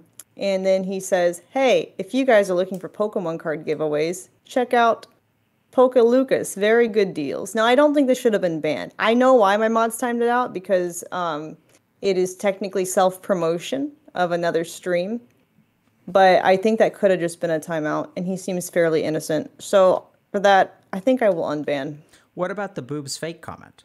I mean, he's just curious. That there's no harm in being curious. However, maybe just chill. Interesting. Can I just ask you about that for a second? About which part? About your response and the way that you handle people asking if the boobs are fake? Thank you. It's So- a compliment. I'm flattered. So do you think that's an acceptable question? Like what your personal threshold is? It sounds like you're okay with it. I don't think it's appropriate to ask people that, but I also know online people tend to gravitate towards the anonymous aspects and feel way more bold than they do in person. And I don't think it's always ill intent. I think people often just word vomit what they're thinking in their minds without filtering it. Yeah, that's really interesting. I've never Most people I've talked to would be very, very offended by that. But you know, it's really interesting to hear you sort of think about it almost as like curiosity, because like I'm also like kind of wondering, right? So if I'm a 14-year-old kid on the internet, how on earth am I ever supposed to know what's real or fake? And like how, Right. where do you learn that? True. Right. And if we, you know, yeah, so that's really Yeah. interesting. I'm going to have to really think about that a little bit more, but I really appreciate that perspective. Yeah. I think it's normal. No Cool. worries. So unban? It's all, no worries. I don't think, I think he's okay. Okay. Oh, this one is interesting. Shut the fuck up, you ugly bitch. Suck my dick. And what we find interesting is the appeal. We'll get to it, chat, if you're AFK and just listening. You can suck my dick. Shut the fuck up. And then his appeal is, you wasn't talking to you. What? So I don't know. So this is the other problem with some of these is you wasn't even talking to you, like the letter U. And then the problem is that I don't even know, is that a typo? Like, was it I wasn't talking to Yeah. you? Like he wasn't talking to me? But then the other question is, well, who would he be talking to? Well, and the other Because the question U is and the I are right next to each other on the keyboard. right. So that's where, you know, is Aaron a drink or is it a Nazi? Is it a misspelled Nazi, Right. you know, race kind of thing? I don't know though. I mean, even if they're not talking, so even if they're not talking to you, are we implying that saying this to someone else is okay? That's what I wonder. Like, I like how they just did not address the chat history at all, as far as was it right or wrong. They just said, I wasn't talking to you. Yeah. So then I guess the question is, do we want that kind of stuff? No. So I think It that's where doesn't like matter a who you're talking to. yes. Well said. That's not acceptable to say.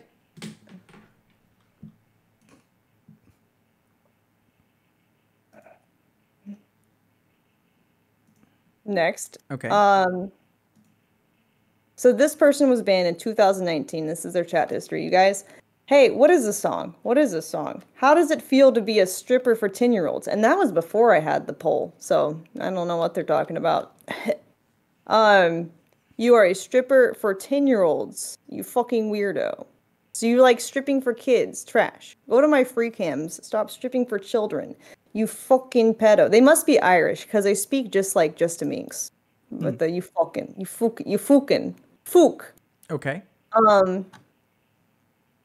This is an interesting take, though. I always find it strange when people say camp for 10-year-olds or whatever, because all the 10-year-olds I know are watching Fortnite and Minecraft. So Yeah, I don't think 10-year-olds are usually puberty hits around 12, 13, 14. Yeah. Once again, like medically, like that's usually Yeah. when it hits. So his appeal is, sorry, I didn't respect the hustle back when I made my previous comments. Now, after seeing Amouranth sold farts in a jar for $1,000, I must recant my previous statements. I don't have to like it, but I can respect it. How do you feel about that? I applaud them. That's the best appeal that I've seen all day. Why is that the best appeal? Because they respect it now. True. Thank you. I'm on ban them. Thank you for that. Thank you for that. It's been a few years. Yeah. You apologized for his comments. Yeah. And you respect the hustle. Cool. Yep. Regardless of your personal beliefs. Because he says, I don't have to like it, but I can respect it. Well said. Yeah. I really like how I would not have unpacked all of that quickly. An out of 10 appeal. And amazing. I'm just curious. I'm not going to ask about the farts for $1,000 in a jar. I was debating asking about it. I can send you some jars for the novelty effect. Just like a little, you don't even have to open it. Just like to sit on your little shelf back there as a souvenir.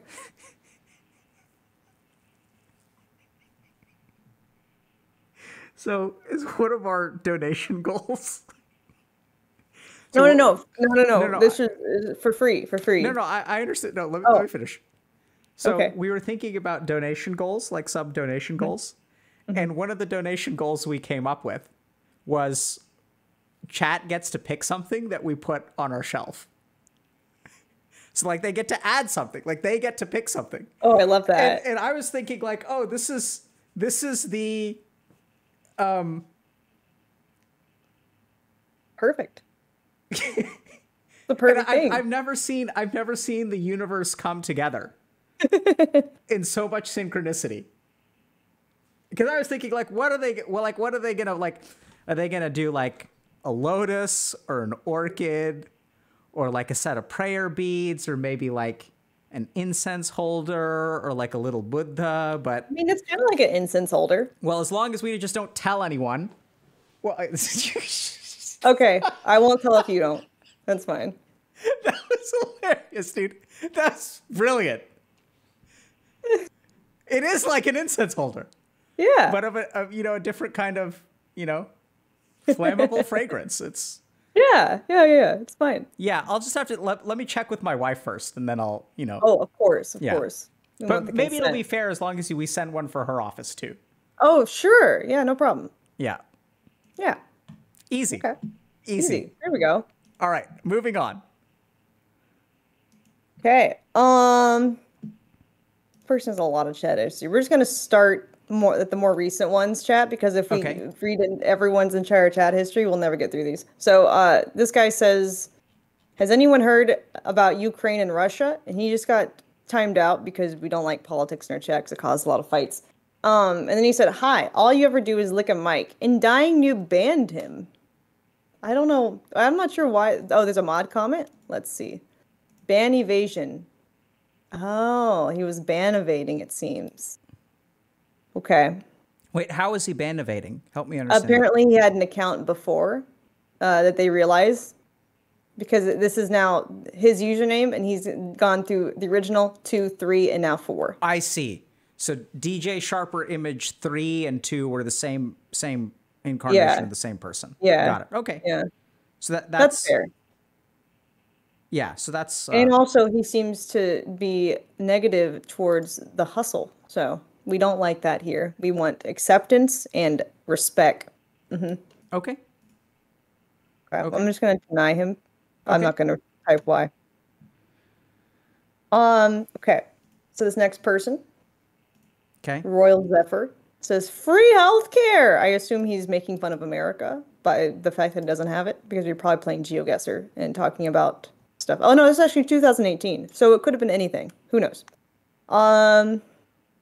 Destroy all liberals, he said. Oh, well. Says, yeah, I was going through a Ben Shapiro phase. I don't know what that means. I don't either. I don't know what that what does that mean by a Ben Shapiro phase? Chat. I mean, I'm actually gonna Ben in this Shapiro. type of circumstances, I'll let chat decide. But say what you want about it. I mean, Ben Shapiro is a conservative commenter, right? So, but I would assume. I think so. I don't know, but I don't know what that has to do with the free healthcare. I mean, destroy all liberals, I think sounds violent. True. That too is the kind of thing where I don't know like how serious. I mean, I don't think they're serious, but like how would you know? And does Right. Right. I don't know. So what does your chat say? My chat is voting currently to unban. Chat, if you disagree, I encourage you to vote on the poll right now. This is one of the only times you will ever get to make a decision ever in my chat. So make sure that you vote right now what you want his fate to be. Wow. Okay, now 51% say ban. 52%. Okay. So Okay. so someone in my chat is saying destroy usually means arguments. Oh. I don't Like know. destroying the argument. I don't know either. I don't know. I Well, don't know. 54% say ban. So we will just deny because he's not contributing anyways to chat. Okay. Okay. Whoops.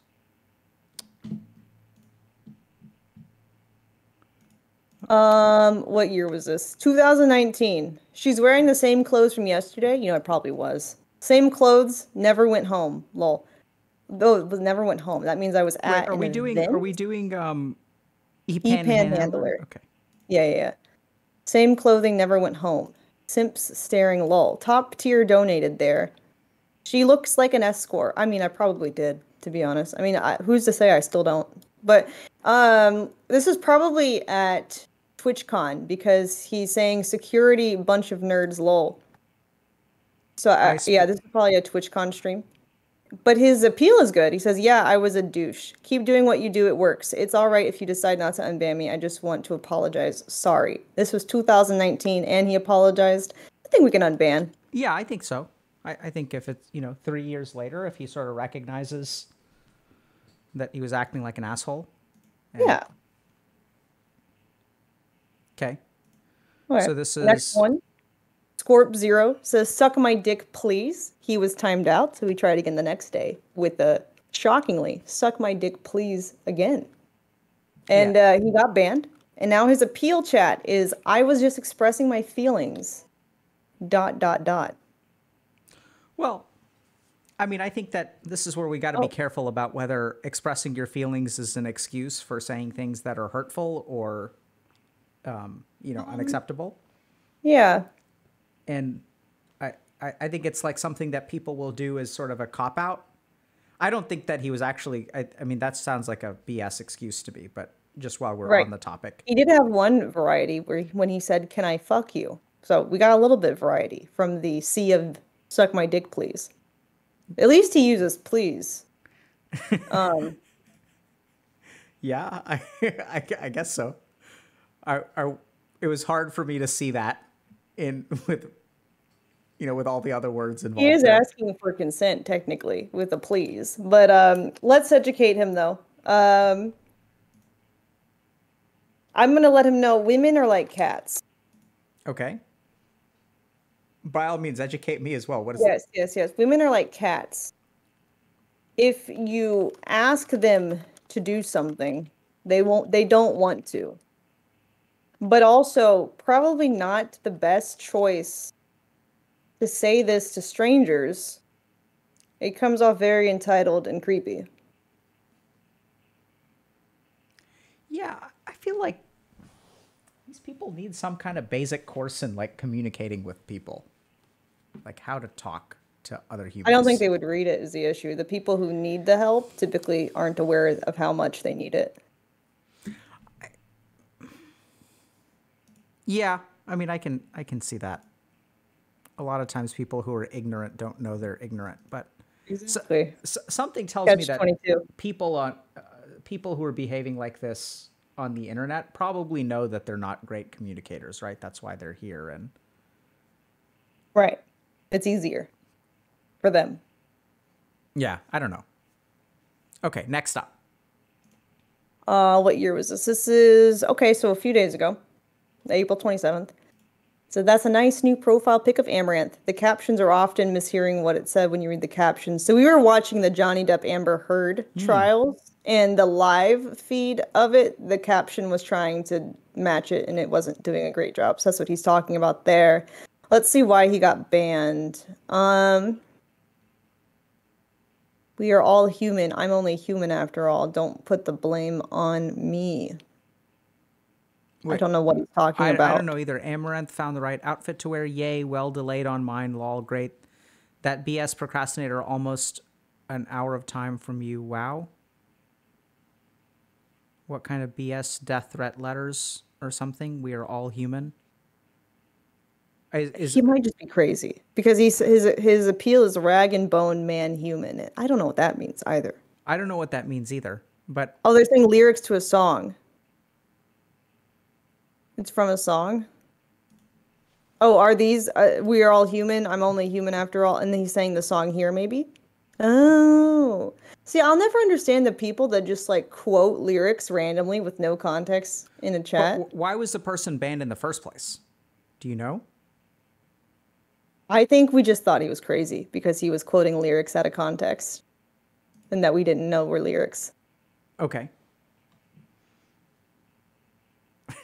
I will give him maybe he was vibing, in his Yeah. headphones and he was just really feeling the moment. I'm gonna say unbanned. Unbanned. I don't Yeah, I if mean, chat knows. I can sort of get behind that because, like, sometimes you're just vibing with a song and you're just singing out loud. And Yeah. if I'm typing on the internet, I've typed Da, out song lyrics da, da. before. Yeah, yeah, yeah. That's probably what it was.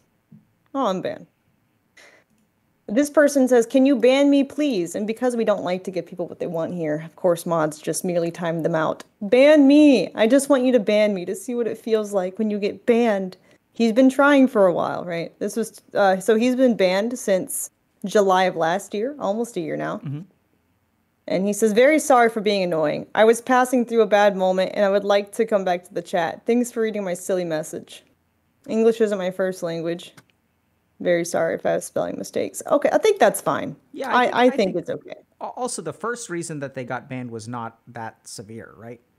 Right. They wanted to be banned. Okay, Okay. that's fine. Sure. Okay. Nice booba. Dead ass. Maybe this is a different language. I'm not sure. No, I think this is internet speak. Oh, okay. Sorry, I have something to say more. I was just in that kind of mood. So I just started spamming in the chat. Sorry. Oh, they're saying this is an Arab term. What is it? The I don't know how to say it. Nikmok. It's a Uh, bad word in Arab, they said. okay. Arab. I don't know how to. Arab. What about Yeah, the other stuff? Booba, nice that's all bab. normal chatter stuff. That's Nice ass and booba is pretty typical. Um, your boobs look like the anime ones. Okay. Thank you, I think. All right. Um, chat's saying it's a bad word though in Arab, so we're just okay. gonna deny. Okay. Moving on. It says I hate men and I hate women is the next person. I don't hate women. Also, do they hate men? Uh, I don't know. I'm so confused. So we will deny and put question marks then. And I'll put quotation question marks. I'm so confused. And then quoted by Dr. K. So they say I don't hate women, A few uhs in there, I think you but said. is it okay to hate men? That's what my question was. Yeah. I don't think it's okay. I mean, everyone has their own reasons, but I wouldn't say hate is worth it for anyone, regardless of gender, because hate usually only really affects the person having the hate.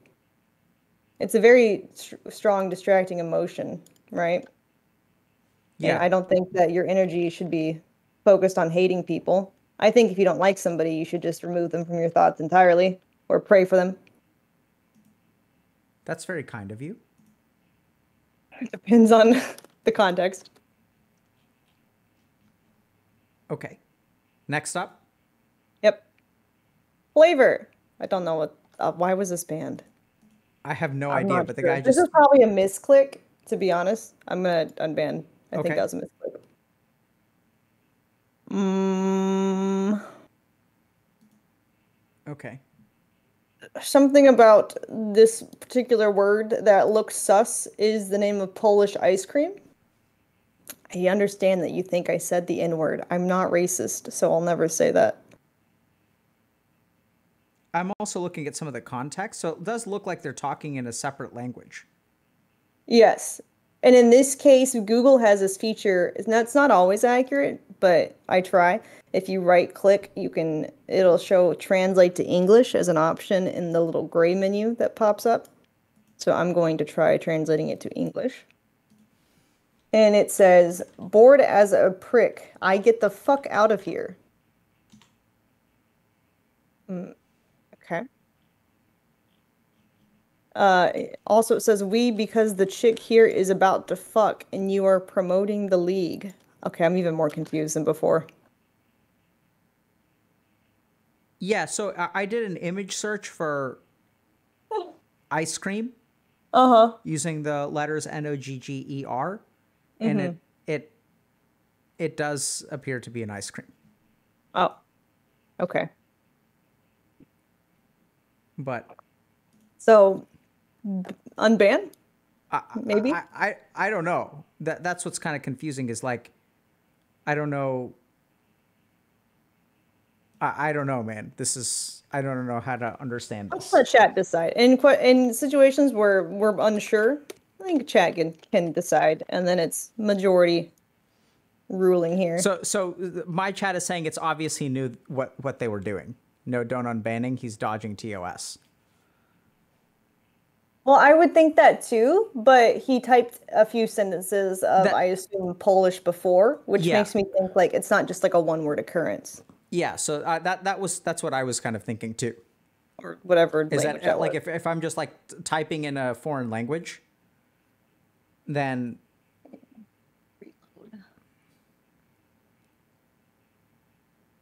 but a lot of chat seems to be convinced Chat's that they saying knew ban. that they knew what they were doing. Chat wants to ban him. Okay. Chat ruling. Good luck in the future.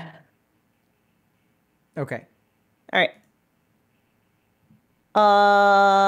This was 2019. They said womp, womp, womp, wubba, wubba, wubba, womp, womp. Brrr, ka. And then a dance game. That's my turtle. Someone pants are on fire. It's Moyne. Just look, it's got my name on it. Hermione fantasies right now. Maybe I was cosplaying? Not sure. Give me my turtle. Oh, this might have been ASMR. Don't believe So your the crackling sound, pants are on fire, sound probably sounded like a fire crackle. And then I did cosplay Hermione's occasionally in ASMR. And then we also had a massage turtle little figure that I would tap. And this is also late at night, judging by the timestamp. So I'm assuming most of this is responding to ASMR sounds. what is Um, don't believe your bigger excuse never made the letter B with your mouth? What does that mean?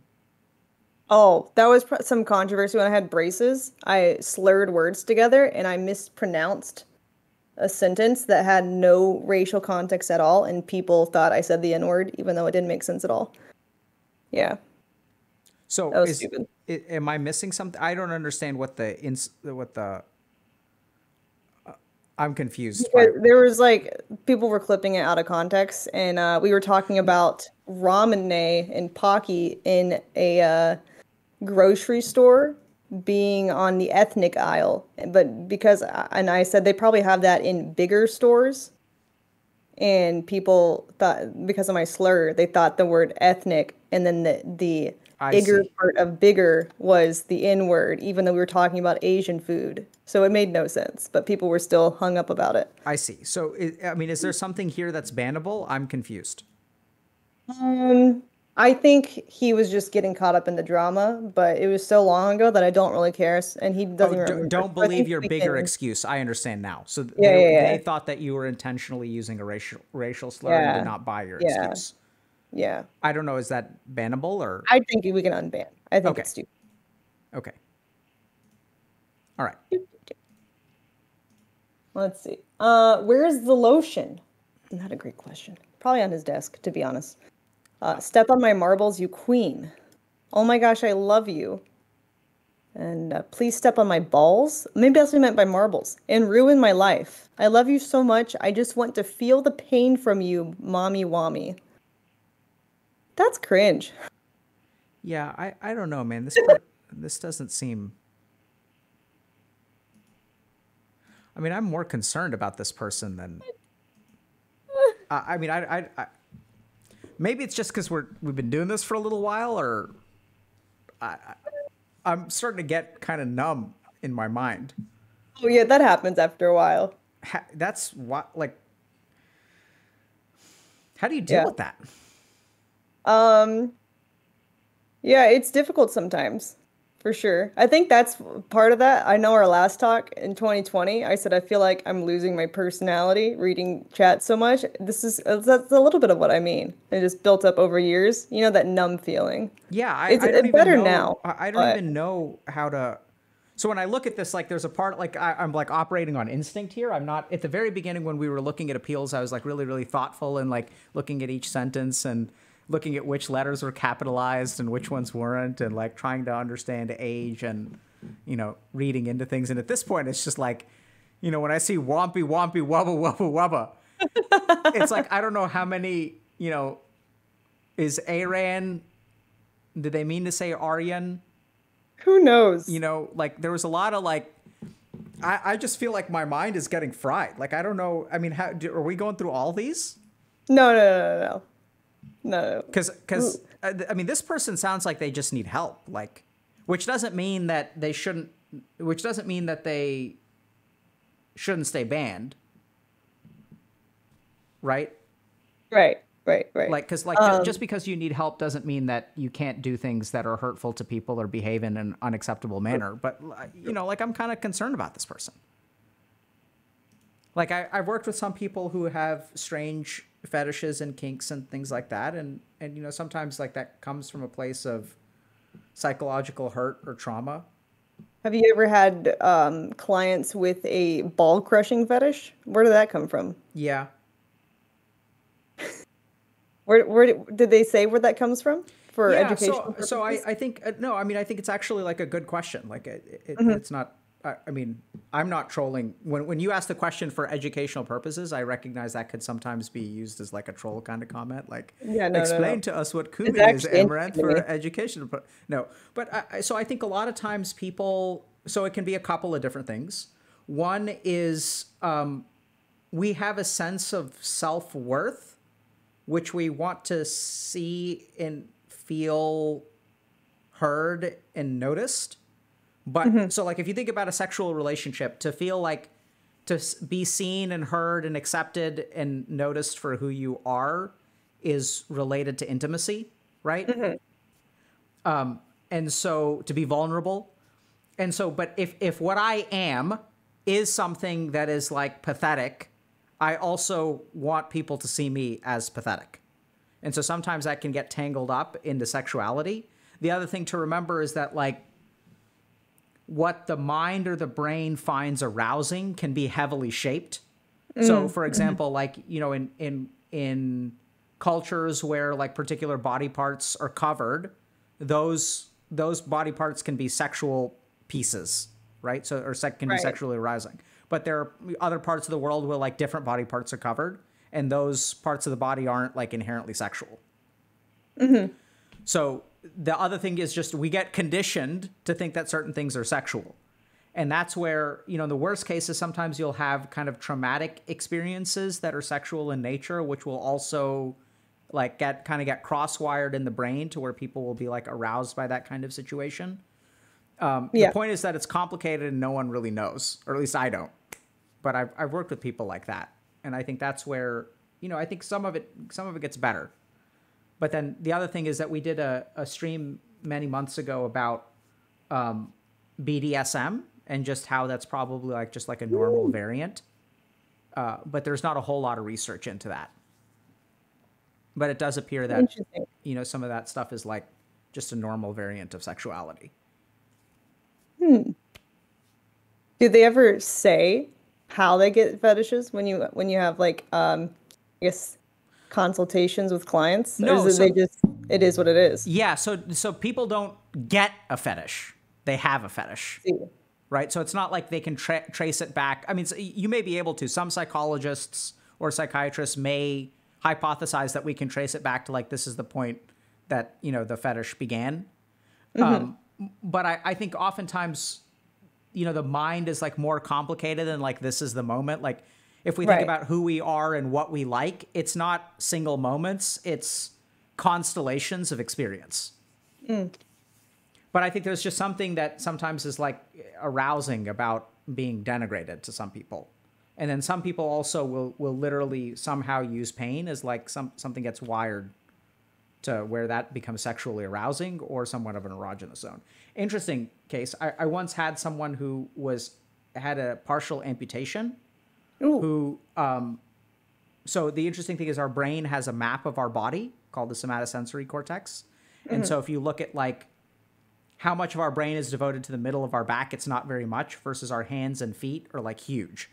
So there's Right. like, which is why we're so sensitive there. The interesting thing is if you lose a part of your body, sometimes that part of your brain can move to a different part of your body. And so it happened that this person would get sexually aroused by the touching of their that stump, because like the part that was their genitals like took over that part of their body. It's took over that part of their brain that used to be their arm. Huh. So then you can sort of look at some of these other kinds of fetishes and things like that involve things like stumps. And so there may be some kind of neurological hypothesis there. That's super interesting. Yeah. I'm just trying to, it feels weird to say, but honestly, it's not, I'm not trying to be risque. Yeah, no. Like that. I get it. It's just the body is weird. Sexuality is weird. It's highly individual. It's highly personalized, and we don't really understand how it works most of the time, to be honest. Yeah, I've heard that a lot of time people who have foot fetish comes from the placement in the brain where controlling your feet is right next to the sexual arousal section, and they like get crossed a bit for some people. Yeah. So I also saw something else, which I don't know how real this is, but that the neurons from your feet and the neurons, especially for women, which I don't know if this is like factually correct or not. I mean, I saw something about it in a textbook around science, but sometimes they can be wrong. So our neurons each have a sheath or covering. So if you think about like a cord, right, it's got like an insulation. Right. And if cords weren't insulated, signal could transmit from one cord to the next cord. And that's there's somewhere in the spinal cord or spinal tract where there's a lack of myelination. So there's a lack of insulation between feet and some of the genital regions. So the signal from one can kind of jump into the other. But based on what I read, that's more in the, I mean, it's part of the central nervous system, but it's like not in the brain. It's like in our spinal cord and some of our more peripheral nerves around the sacrum. So like some of our genital nerves and nerves from our feet, they all enter in the tailbone. So they like all enter the spinal cord. So there could be some kind of unmyelination where a signal can jump. Huh. Now that doesn't have anything to do with people being aroused by feet. That is more about the physical sensation. Right. Well, I guess what I'm referring to is people who are aroused by other people's feet. But we do have a possible anatomical explanation of why a foot can be an erogenous zone, if that makes sense.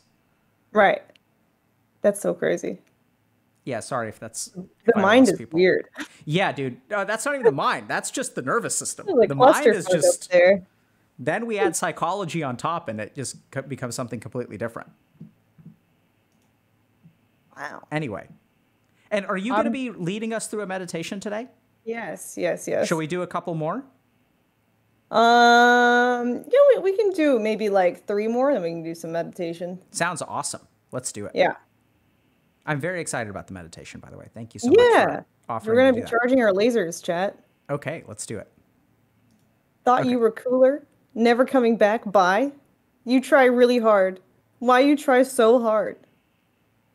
And then I'm not sure what they were talking about, but I banned them because they were annoying and weird. And then he says, please, in his appeal. I'm confused. What did this person do that was bannable? They were just annoying me. Okay. Okay. All right. It's your chat. They said they were never coming back, so I just helped them not come back. But here they are coming back, so I guess it didn't work. Yeah.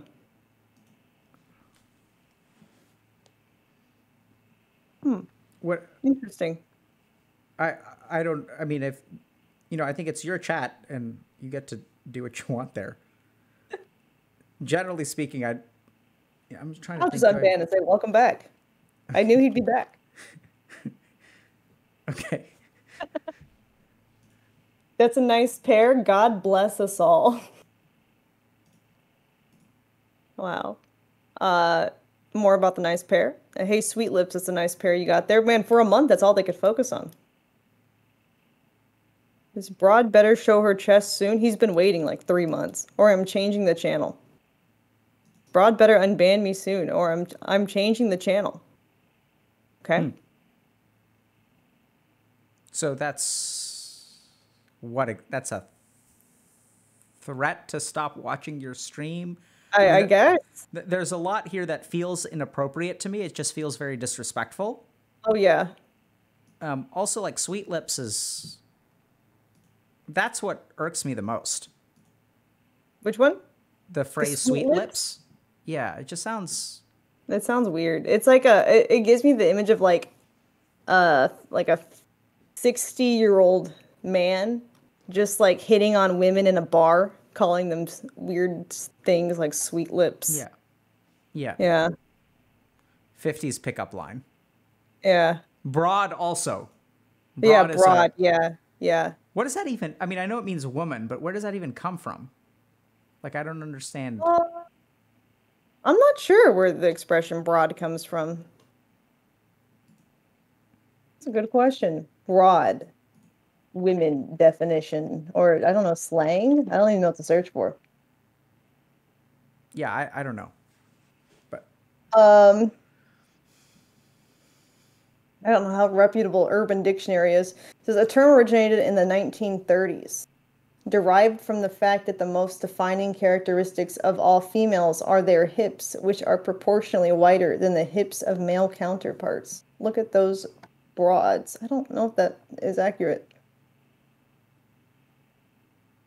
One person I believe this one more. A butcher's term for a slab of meat with a hole in it. Men use it to classify women. One person from my chat is saying... I believe that one more. That sounds more accurate. Broad is from the German Braut, which means bride. Oh, there's lots of different... Knows? I don't know. Lots of different opinions, it looks like. But this person is... This broad better unban me soon or I'm changing the channel. Go for it. Change the channel.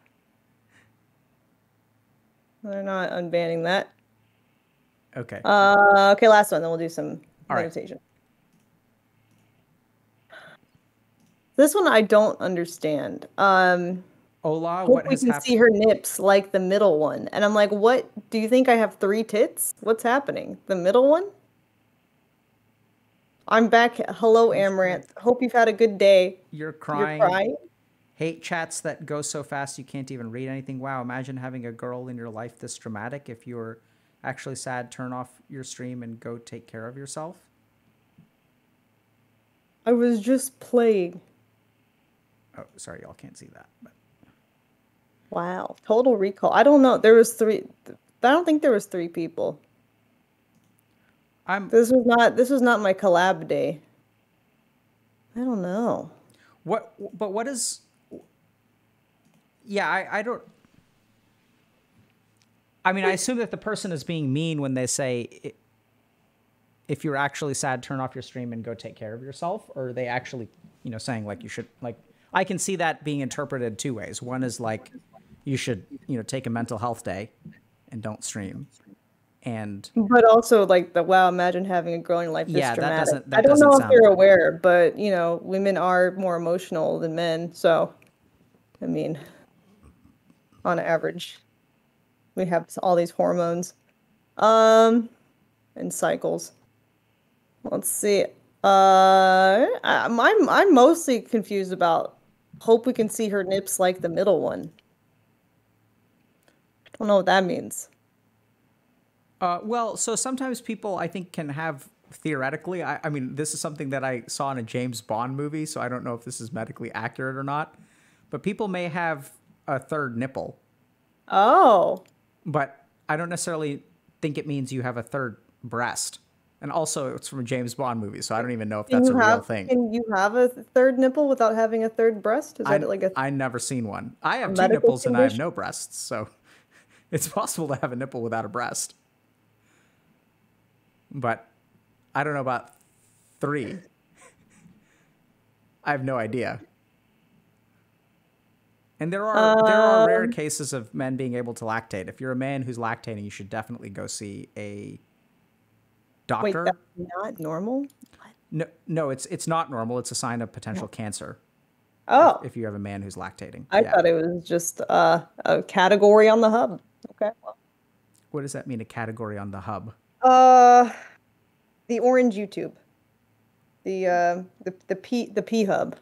Okay, got it.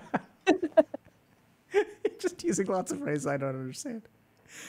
But yeah, no. Oh, Okay. that's disturbing. I just no. There's a thing. There's a kind of brain tumor called a Okay, prolactinoma, that's not good. in which a part of our brain starts secreting prolactin, which is prolactin, which is the hormone that people who are pregnant, I mean, starts to increase in pregnancy, and then after you have a child, like that's what causes, because people don't lactate all the time, right? Even if you have breasts and you're a woman. So it's the presence of prolactin that does it. If you have a prolactinoma, sometimes you can get, and there's a ton of prolactin in your body, even as a male, you'll start to like differentiate some and start to lactate a little bit. So you should get that checked out if you're doing that as a man, as a public health advisory. That's not a troll or a joke or anything like that. Okay. It's actually terrifying because it's so embarrassing of a problem that people are like, will never, go see Yeah, a doctor about they're it. embarrassed to go to the doctor for it. Because it's like, oh my God, I'm a man. And Yeah, it's scary. yeah. Good news is it's very operable, very easy to remove, tends to not metastasize or get bad or anything like that. You can just take Well, it out. that's great. Yeah. That's good. Got a good prognosis, so go get it checked out. Okay. I let him know. I don't know about the third nipple though. That's Yeah, I don't know about that one. yeah. I think maybe I'm just looking at the next one, and I'm okay calling it right here. Yeah, no, we're good. We're good. We can move on. This is just one of those that I don't know, man. I feel like we need like good, like mentorship. Honestly, it's a very. It's just a lot of sexual words. It's just not. But it was Amouranth, his what are we brother, going to so do it's with these okay. people on the internet? I don't know. We have to figure something out. You know, it's I just hope they stay on the internet and don't harass women like this in real life. Well, I mean, yeah, that's a victory of sorts, but it's just like I can't think that they're, I mean, it's like, I don't know. I mean, harassing women in real life is certainly probably worse than harassing women on the internet, but it's not like harassing women Yeah, on they the were internet. great. Yeah, they were great. Yeah. And Okay. Can you link your meditations yes, here? I'm not logged absolutely. into Twitter. Okay. No, let me do this real quick. Hold on. Okay. I will send this Yeah, we're to. gonna charge our lasers together. Okay. I don't know if do you have. I'm gonna message you on Discord. Okay. Okay. Do you We're have gonna be access to using our that? middle finger today, chat. So get them ready. Get them primed. Use your Twitch Prime for free. Can you What's up? can you access that? Let me check.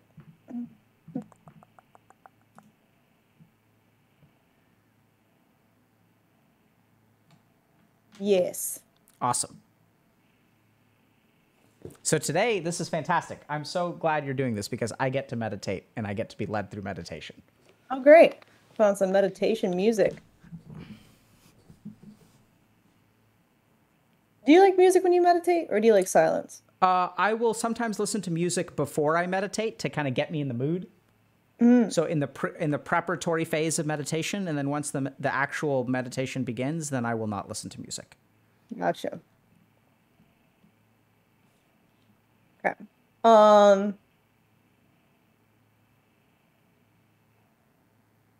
So which one is your favorite out of these? So they're of different lengths. So you can do charging the laser beam if you want to, but I think you're a very good. I think the ASMR stuff that you do is like really cool. So I think actually the space one is like a more visualization heavy one, which I think that does a lot better with a guide. So charging the laser beam is something you can kind of do on your own. The space one is kind of long, though. The space dharana. I haven't looked at the space one yet. I Okay. saw the middle finger and I was like, yeah. Okay, we can do the middle finger one then. That's actually one of my personal favorites. It's one of the practices that I did a lot because it opens up your Agna chakra, which is your third eye. It's a lot. It's a big word. It's 2 words, but yeah. Oh, Agnya is the first word. That means how's that third eye. spelled? AJNA or AGNA, but there's like a letter that we don't really have in English, which is like a nya. Yeah. Yeah, it's like a GYN. GYN. That's Yeah, like or a vagina GNY. doctor, right? Huh? No, well, What? yeah, gyne. So actually, it's probably GNY is a better way to not nya. It like comes from the throat. It's like nya. Yeah. Yeah.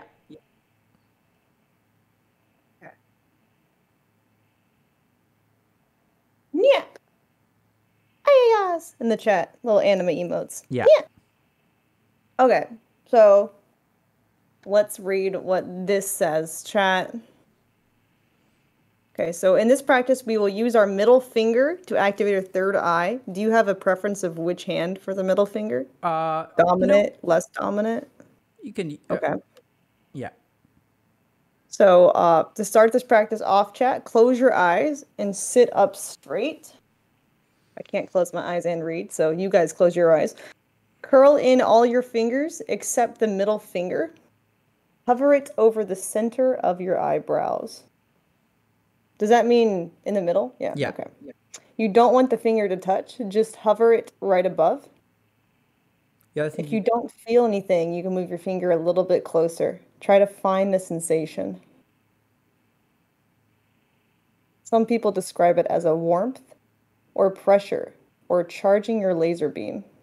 Hover your finger for another 10 to 15 seconds.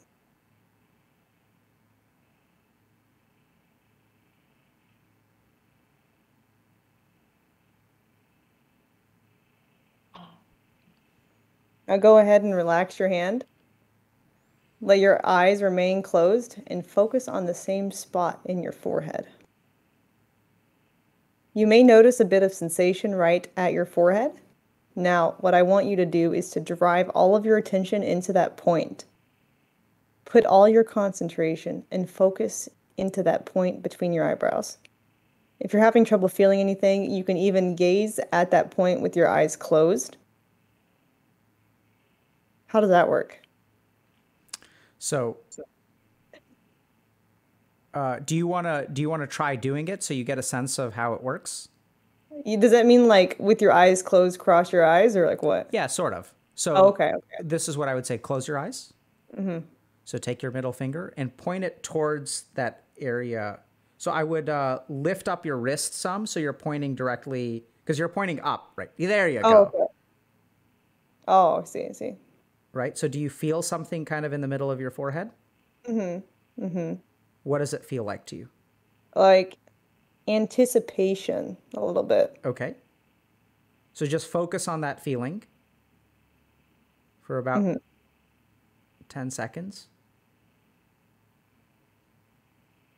Good. It's a good breath.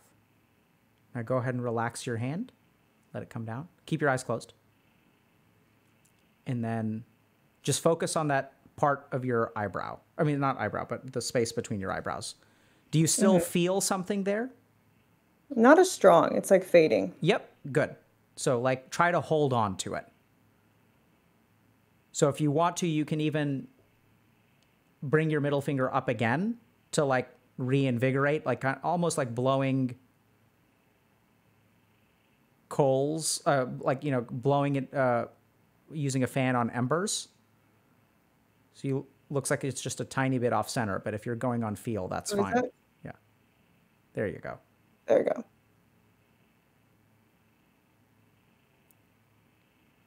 And then once that feeling is very noticeable, it may feel like a warmth, it may feel like a pressure. Anticipation is also a good word. So just like reinvigorate that feeling, and then when you're ready, go ahead and relax. And now focus on that part, the space between your two eyebrows.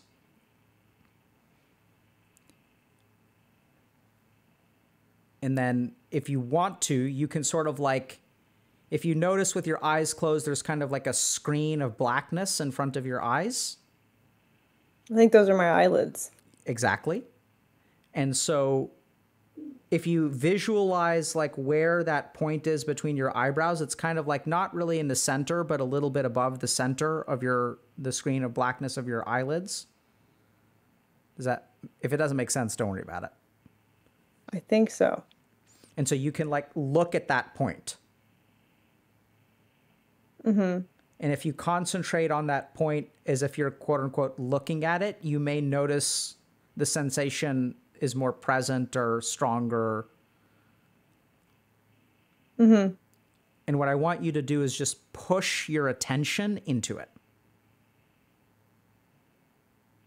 Like just put all of your focus into that point. Mm-hmm.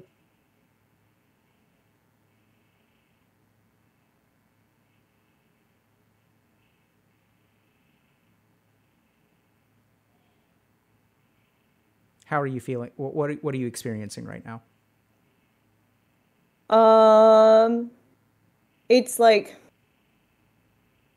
I can see like this, like it's like a darker spot in between. Yep, good. And I'm just wondering, like, does it move if my pupils move, or is it actually fixed?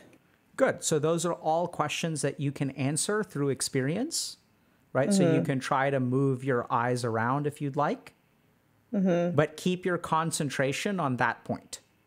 And what do you discover? I think it does move.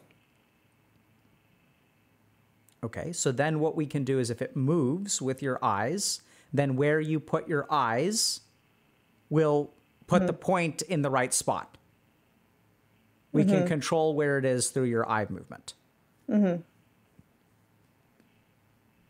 Did you lose all sensation from your forehead? I have no idea. So go back. Good. Go back to focusing on it. So you learned something. That's wonderful. Can you find it again? Yeah. Good. So now just focus on that.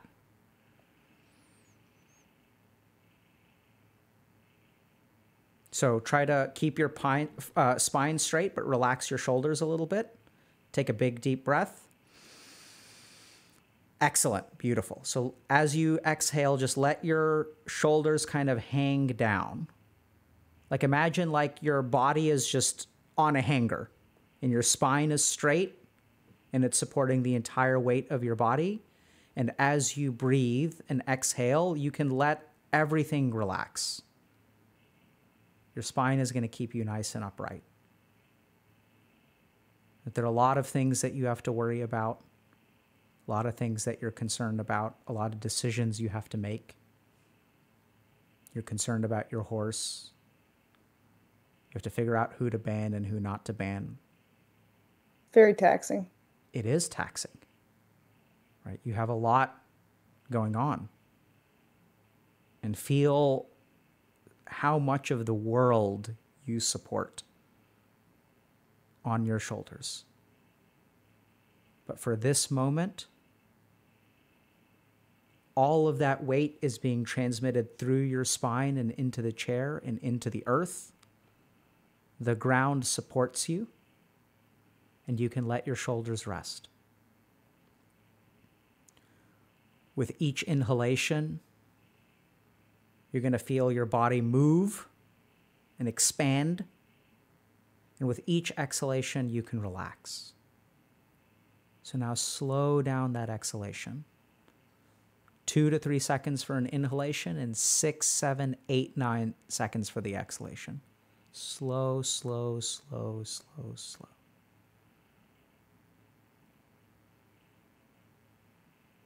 That for these few moments, the entire world that surrounds Amouranth can be set aside. All of it'll come back when you open your eyes, but for these few moments, you have peace. There's just blackness. There's just you. There's the weight of your body. And you're going to let the world that you carry on your shoulders down for a few minutes. You've earned that much at least. So bask in it. Enjoy it.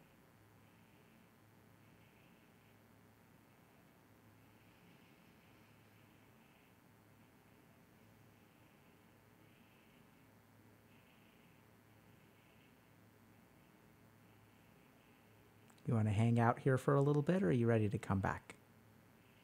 I'm going to come back so my eyelid itches.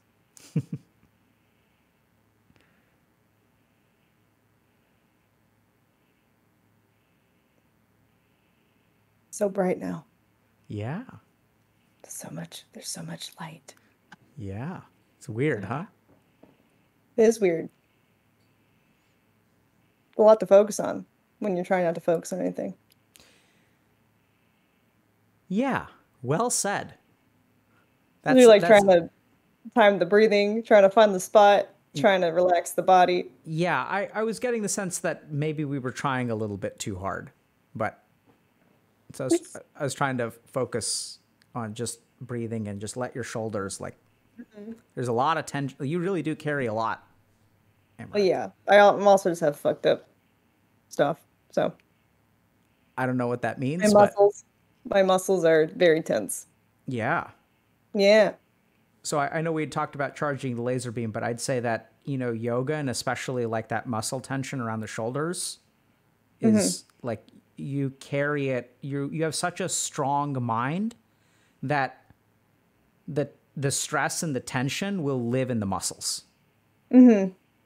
So it's amazing how many people, I have no idea about, what's going on with you, but what I've seen time and time and time again is that the stronger someone's mind is, the more they carry in their body. It makes sense.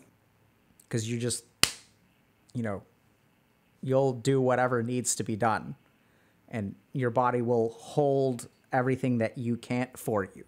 And it holds it as energy. It's excess energy that you haven't been able to vent. So I'd say, yeah. Have you done Surya Namaskar? It's a kind of yoga before? No. I would highly recommend it. How do you spell that? Surya. And then Namaskar. It's also called the sun salutation. Oh, I do those all the time. Okay. Good. Then you do it a lot? Does it help? Yeah. I mean, yeah, almost daily, sometimes every other day. And when you do it, how much time do you do it for? Like for one round? Probably just a few minutes. So one recommendation that I would have is pose, not the starting pose, but the first pose and the second pose that you go, or poses number 2 and 3. So when your arms are above your head, and then when you're hanging down, I would spend like 30 to 60 seconds in each of those. And the rest of it you can do in like 3 minutes. But for those two poses, like this and this, when you're bending down and touching your toes, and what you want to do is like reach as high as you can. Reach. And then when you're touching your toes, let yourself hang. With each exhalation, I want you to go like further down, like let your body just hang, let gravity pull you down towards your toes. Right. See, when I do that, usually it's like I'm trying to pop my lower back, and so I'm like pulling, like this kind of thing. So like no. Press here. So hanging is difficult because my arms are so long. Yeah. So when you're trying to pull your back, when you're trying to pop your back, that's not relaxation. That's actually tension. So I saw you put your hands behind your knees and then you were pulling. So let your head hang down. Let your arms hang. That's good. So put your feet together. Touching. Ankles touching. Okay. Legs straight. Knees straight. There you go. So as you lock the knees and keep them straight, let your head hang down. Not back, head. So where does the back go? Yeah, so you can bend your back, but just let your head hang. Just feel the weight. There you go. Now just, I know it's kind of weird. It doesn't look like it's great form.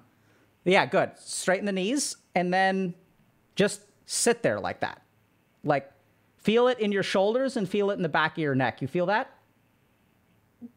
Not really. I feel like I'd have to do this on a platform because my arms are kind of like. Yeah, that's interesting. But when you let your head hang, does it hang? I don't know. Good question. So I think I don't feel anything in my neck. Yeah, but does it?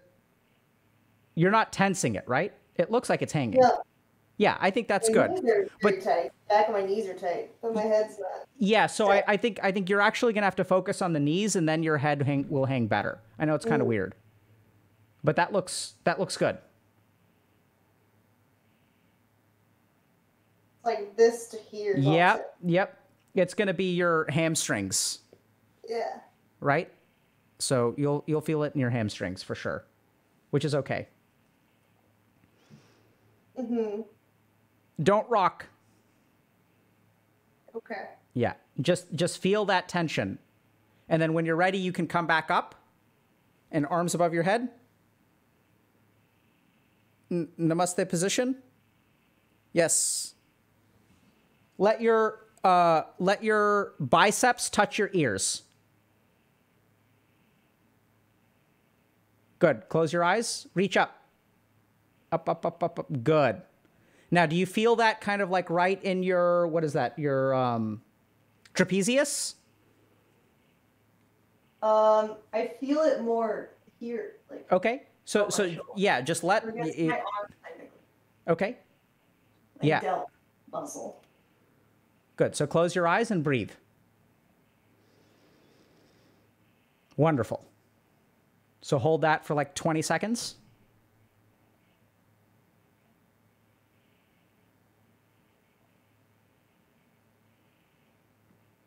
And now go back down. So touch your toes. You can also, if your hands, there you go. And what you did is naturally is perfect. You figured it out. So now you're trying to place your palms flat on the ground, which is what you should be doing. Make sure if you need to come up a little bit, you can, especially if you feel tightness in the hamstring.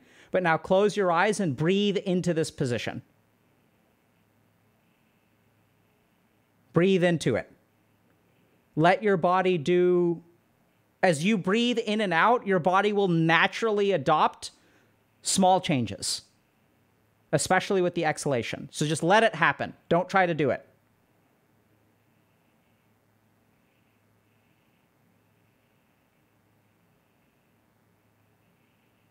Good.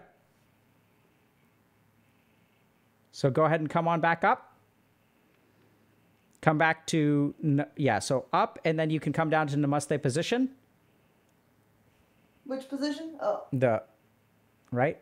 And then so just close your eyes for a second. Take a second to breathe.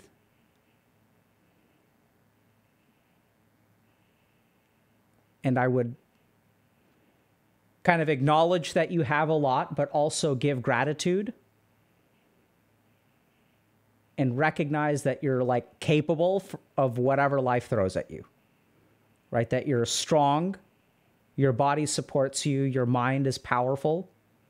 You have a powerful force of will, which even though you have a lot on your plate, you're going to be able to handle. And give thanks for that. Wonderful.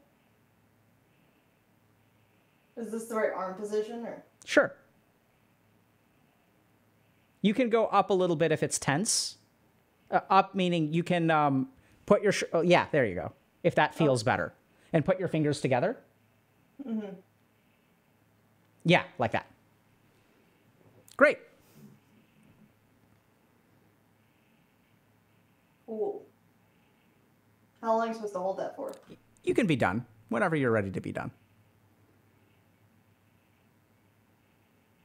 You're a pro, Amouranth. Oh, thank you. Yeah, I think, Did that feel, I mean, I don't know where you felt tightness where I was not expecting you to feel tightness, but I think that a lot of that stuff, because it's clear that you are flexible and you do stretch and stuff like that. But really, a lot of people don't realize that that second posture, you are doing it right the second time, which is that your palms should be flat on the ground. Oh, all right. And people don't, because most people aren't that flexible. So what we tell people to do is touch their toes. Do you think that tightness could be from sitting? Because the knees are always bent when you're sitting, and they just kind of get used to that position. Yeah, so it's due to sitting, certainly, but also like our hamstrings, certainly. But even if you walk a fair amount, your hamstrings can still be tight like that. Because it's just behind the knees. It's not like the upper hamstrings. It's definitely like above and below and right behind the knee. That's not your hamstring then. That's like your, not sartorius. I'm rusty on anatomy, but if it's right behind the knee, then that's something else. I'm kind of curious now. I wonder, do I have my anatomy textbook here? No. I do not. No, I do. Hold on 1 second. Do you have a second? Yeah.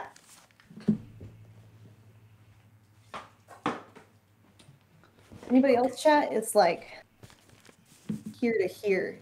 Yeah, let me tell you. So we have a Netter's Atlas of Human Anatomy, which is rusty for sure, because I don't use this much as a psychiatrist. Also, though, you'd be surprised at how much I do use it, because I think there's a lot. So head and neck, back and spinal cord, pelvis and perineum, lower limb. Let's look at the knee. Plates 506 to 512. So let's figure out where you're tight.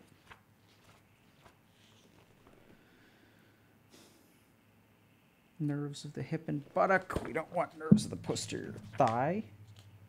Cross section of the leg. Here we go. Knee, lateral and medial views. So it could be your plantaris. Is it on the inside or the outside? It's like right in the middle, so I don't know. So if it's right in the middle, that's your gastrocnemius, maybe. The gastroc. On both legs too, so it's like equal on both legs. Show me. Can you point to it with one finger? It's like here. Yeah, that looks like. Well, your gastrocnemius is, like right. So move further down the leg towards your foot. Yeah. So like, if you feel around there, there's actually two. I'm pointing to it. You can't see. Yeah. So there's like two muscles on either side of where you're pointing, right? Can you feel that? So that's your gastrocnemius right there. So it's in between the gastrocnemius. So that may be a ligament. I mean, it may be a ligament. Where's an orthopod when you need one? Or physical therapist? I'll have to look into that. But yeah, so that right there is your biceps femoris.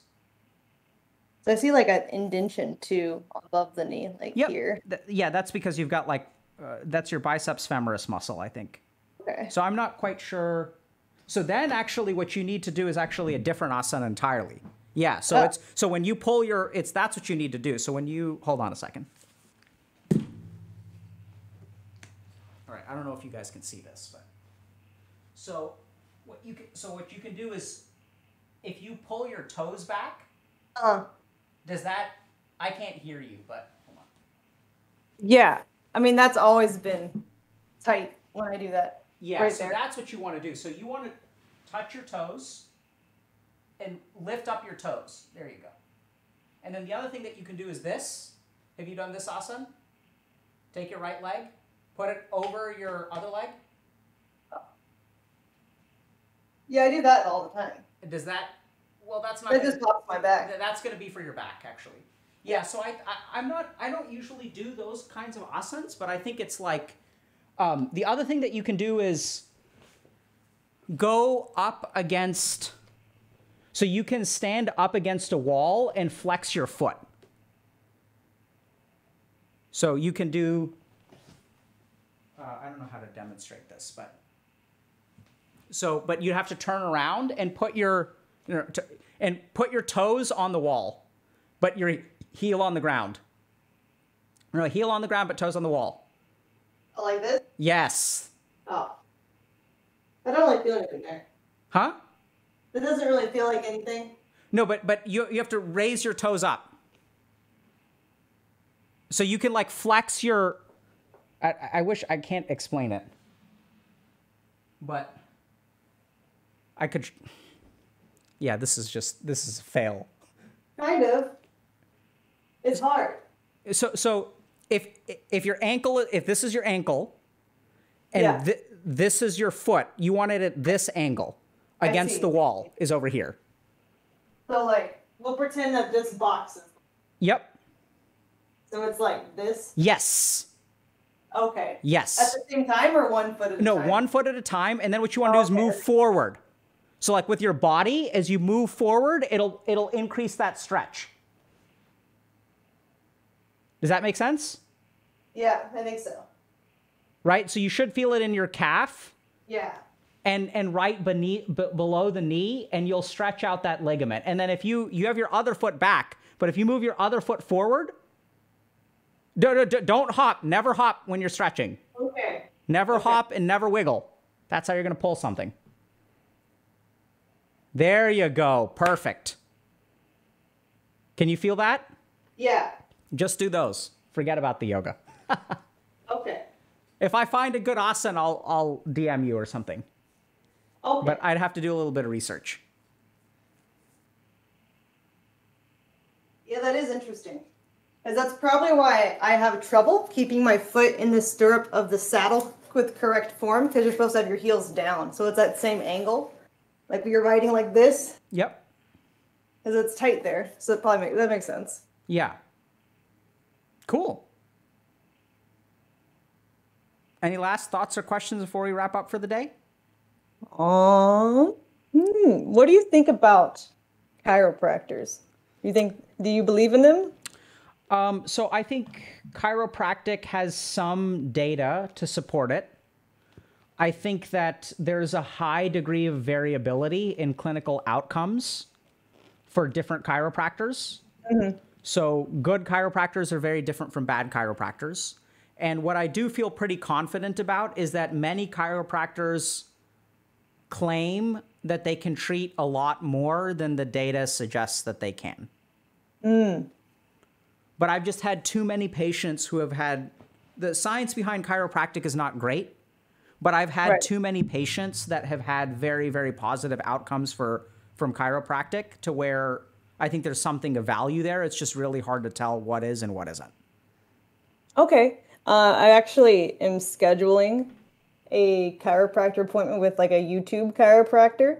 That'll be at the end of May, and she's going to put it on her YouTube. So if you wanted to watch it after, I can send it to you. You can watch with your stream. Yeah, I mean, and I'd love to hear just what your experience is, like in terms of like whether it's good or not good or helps or doesn't help.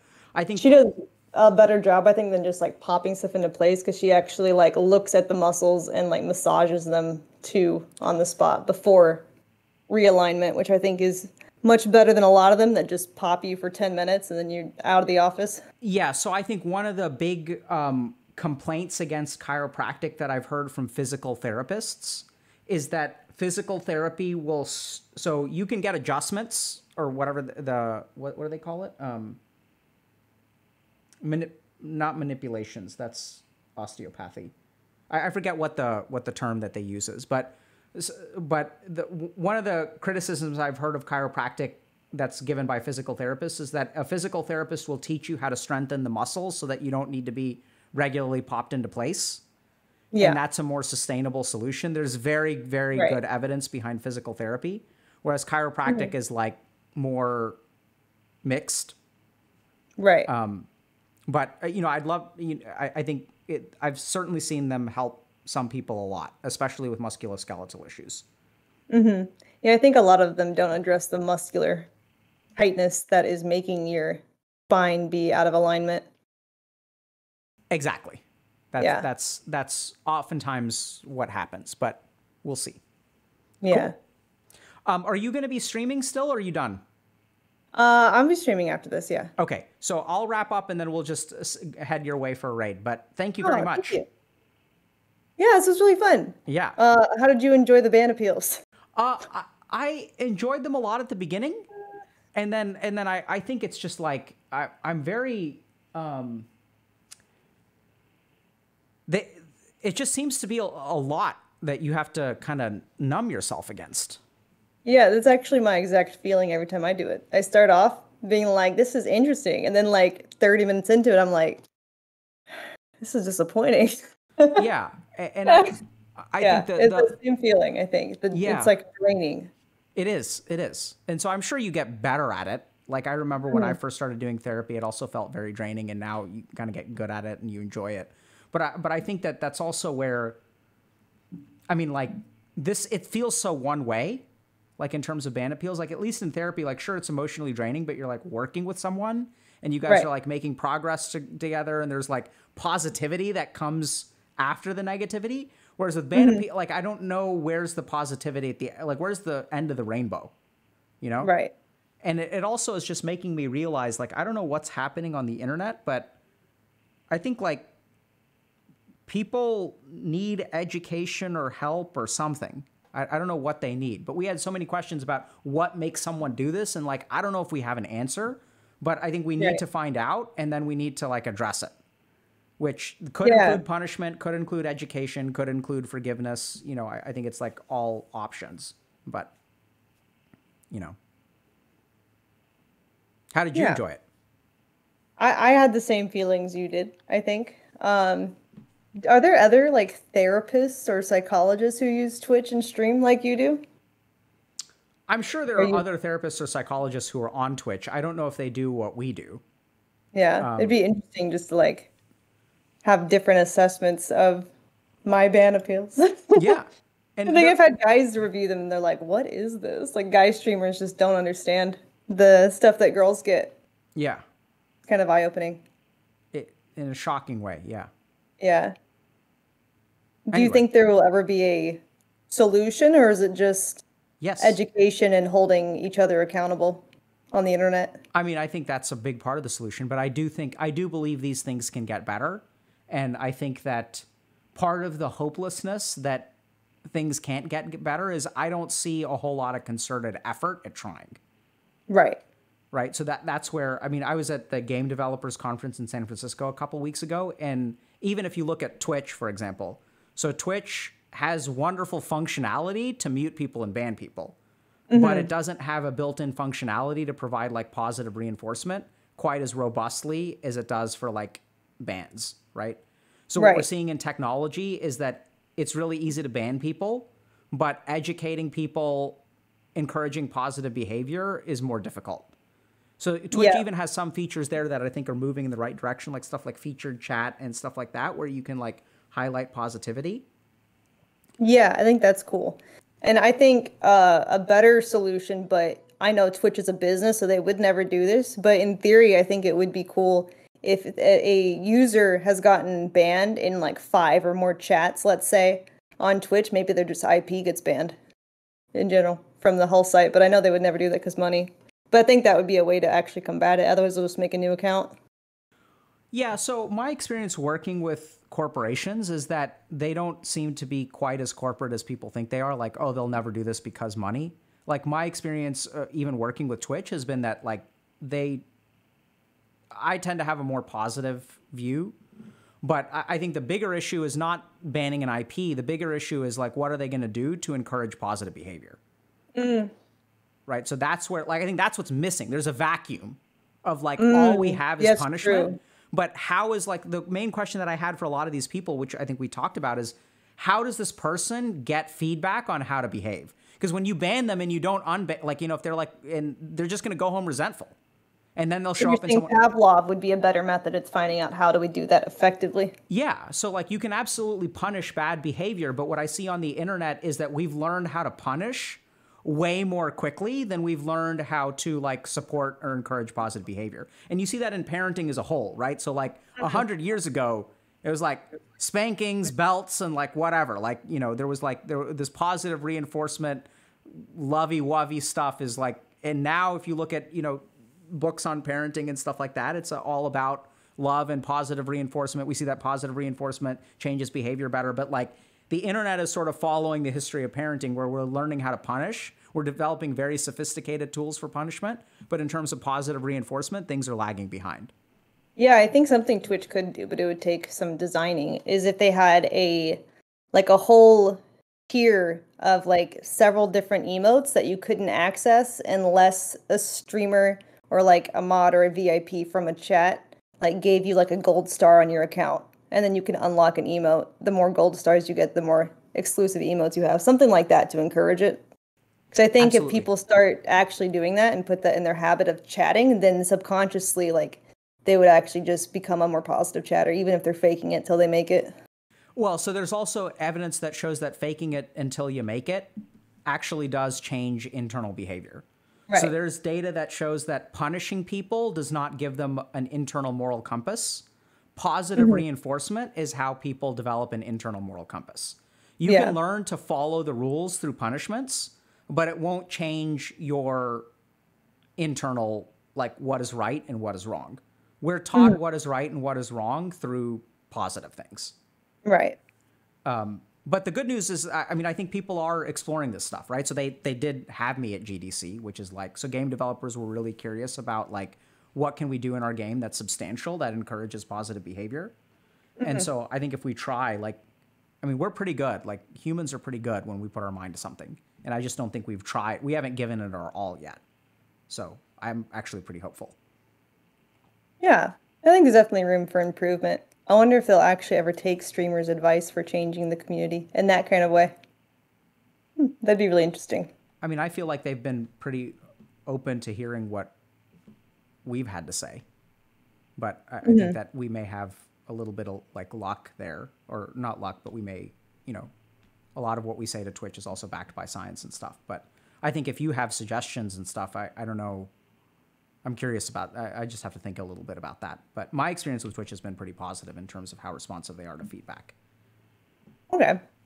And I'm way smaller Yeah. than you are, so Well, you know, you're also more brand safe though. But yeah. after the show, I'm rebranding, so hopefully using the game show I'm doing as a way to kind of launch a rebranding because I feel like that'll bring in a lot more mainstream audience who either haven't seen me because they're in other people's communities or giving me a chance for a second time because the show is actually gonna be really hype. So Cool. hopefully I can keep some of them by changing into a more brand safe.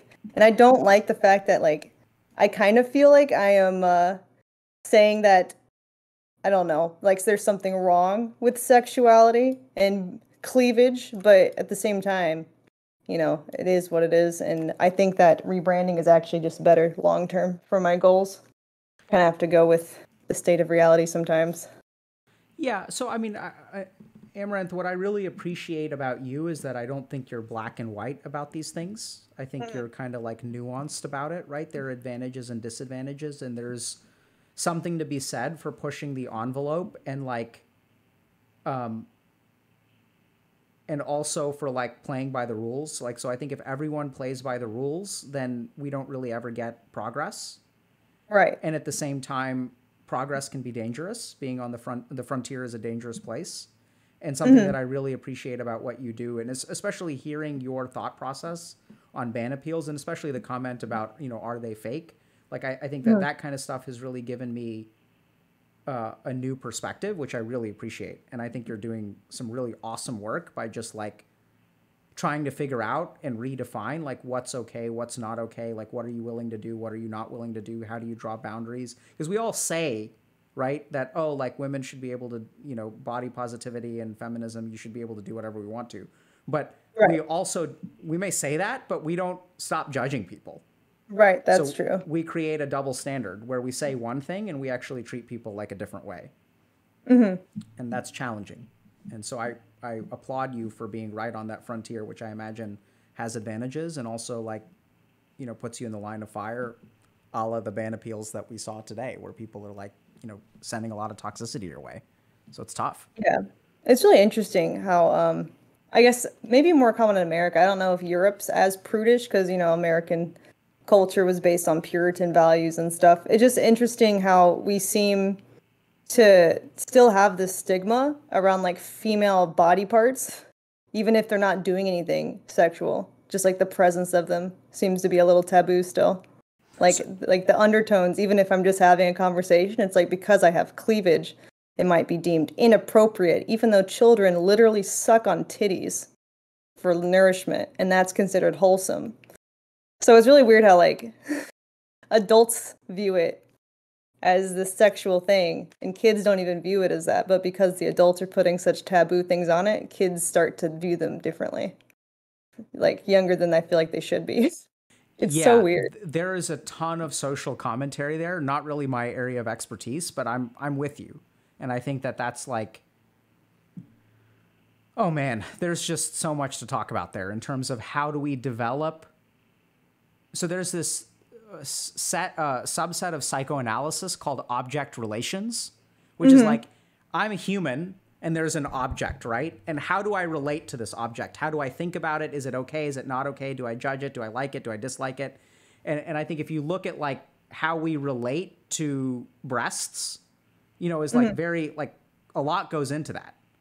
Yeah. And I even sort of notice, it's interesting to see my own reactions to like, now I have 2 daughters, so how that's changing my perspective and what kind of conditioning I never realized I had. But you know, I think it's interesting, and I think maybe we can talk later. But I don't know how women navigate the world when it's unclear what the rules are, right? It's almost like ban appeals where like no one tells you what the rules are, but you could just get banned or canceled or whatever for doing something, you know, or you can get judged or you can be successful, or like, I just don't know how you navigate this world. Yeah. It's really confusing to me. It is. Yeah. Anyway. Yeah. Good One of those luck to things you. where I guess it just is what it is. It's one of those things in society where it is what it is. Yeah. And also it doesn't have to be, right? So I think that's the tricky thing. But thanks for doing this. I thought it was educational, and good luck on your show, and best of luck to you. Oh, thank you. Yeah, this was fun. Yeah, take care. You too. Okay. So I just had one thing that I wanted to share with y'all. So we had a couple questions. So that was fun, first of all. Interesting. More taxing than I expected it to be. I think, you know, when we did our ban appeals, like we actually interacted with the people, which I think is a little bit more challenging in Amouranth's case. But, you know, I think it's like, I don't know the answers to this stuff. And I don't know that I'm ever going to know the answers. And that's where, like, I really think, I really hope that y'all can figure this stuff out. Right. So I'm going to do what I can for the internet, and I'm going to do what I can for y'all. But ultimately, like, these problems that we talked about today, like toxicity on the internet and, you know, what's appropriate to show in terms of cleavage or not cleavage or whatever, like, these are kinds of issues that we need y'all to fix because we can't do it all. Right. So this is where, like, if we really want to change society, if we really want to accept people, if we really want to understand people, if we really want to educate people, and even if y'all disagree with like some of the things that Amouranth said or I said, and you want to educate us, other people have to step up and do it too. And so I think it's like, you know, like this is too much for us to handle. But like, thankfully, it's not just us, right? So streamers content creators have a platform. So there's like, we have a voice that reaches more people than potentially you have, but it doesn't have to be that way forever. And so I encourage each and every one of you, if you think that some behavior is inappropriate, to like do what you can in a safe and respectful and like compassionate way to correct it. For you to think about your own behavior and how you relate to other people, and recognize that other people are like, you know, the people on the internet that you play against in your games, or the streamers that you watch, right? They're human beings that have thoughts and feelings and hopes and dreams. And even though they may like have thick skin or act a particular way, it doesn't mean that they don't have feelings and that it doesn't hurt. And sometimes I think that like people on the internet feel like they're insignificant, but that hasn't been my experience at all. And that you have a lot of power at your disposal. Like you really do. And comments can mean a lot to people, right? Like positive comments, negative comments, like you can affect people. Yeah. So someone's saying I only flame when they flame first, which is fair, but does that really make the world a better place? Right? So when you get flamed and then you flame them back because you're pissed and you're better at it than they are and you put them in their place, what does that create for them down the line? They become resentful, they get angry, and they're just going to flame people again. Right?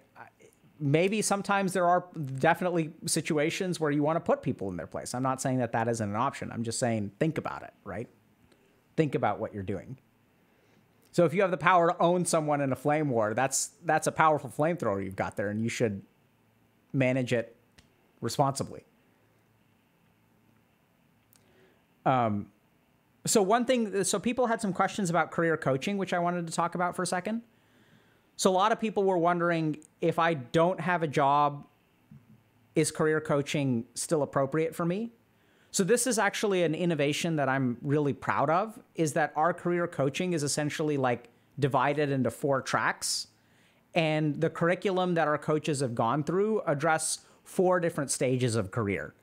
And this is actually, I think, like something that's kind of missing, right? So we've got like the hustlers who will be like talking about side hustles and building your own business and things like that. We also have a lot of like books for like leadership types, right? And like people who are climbing the corporate ladder and stuff like that. But we don't have, so it's almost like if you look at the market for who's going to buy a book for advancing your career, it's not going to be someone who like doesn't have a job and is trying to get a job, right? It's going to be like someone who already is like a corporate climber and stuff like that. So there's like all kinds of weird biases that go into the resources that are built. So what we did in our career coaching program is we actually like looked at our community and we tried to figure out what are the needs that people have. And what we essentially discovered is that there are 4 basic stages that people are at. And all of our coaching curriculum addresses these 4 stages. So the first stage is don't have a job. I don't have a job. I want a job, I need a job, but I don't have a job.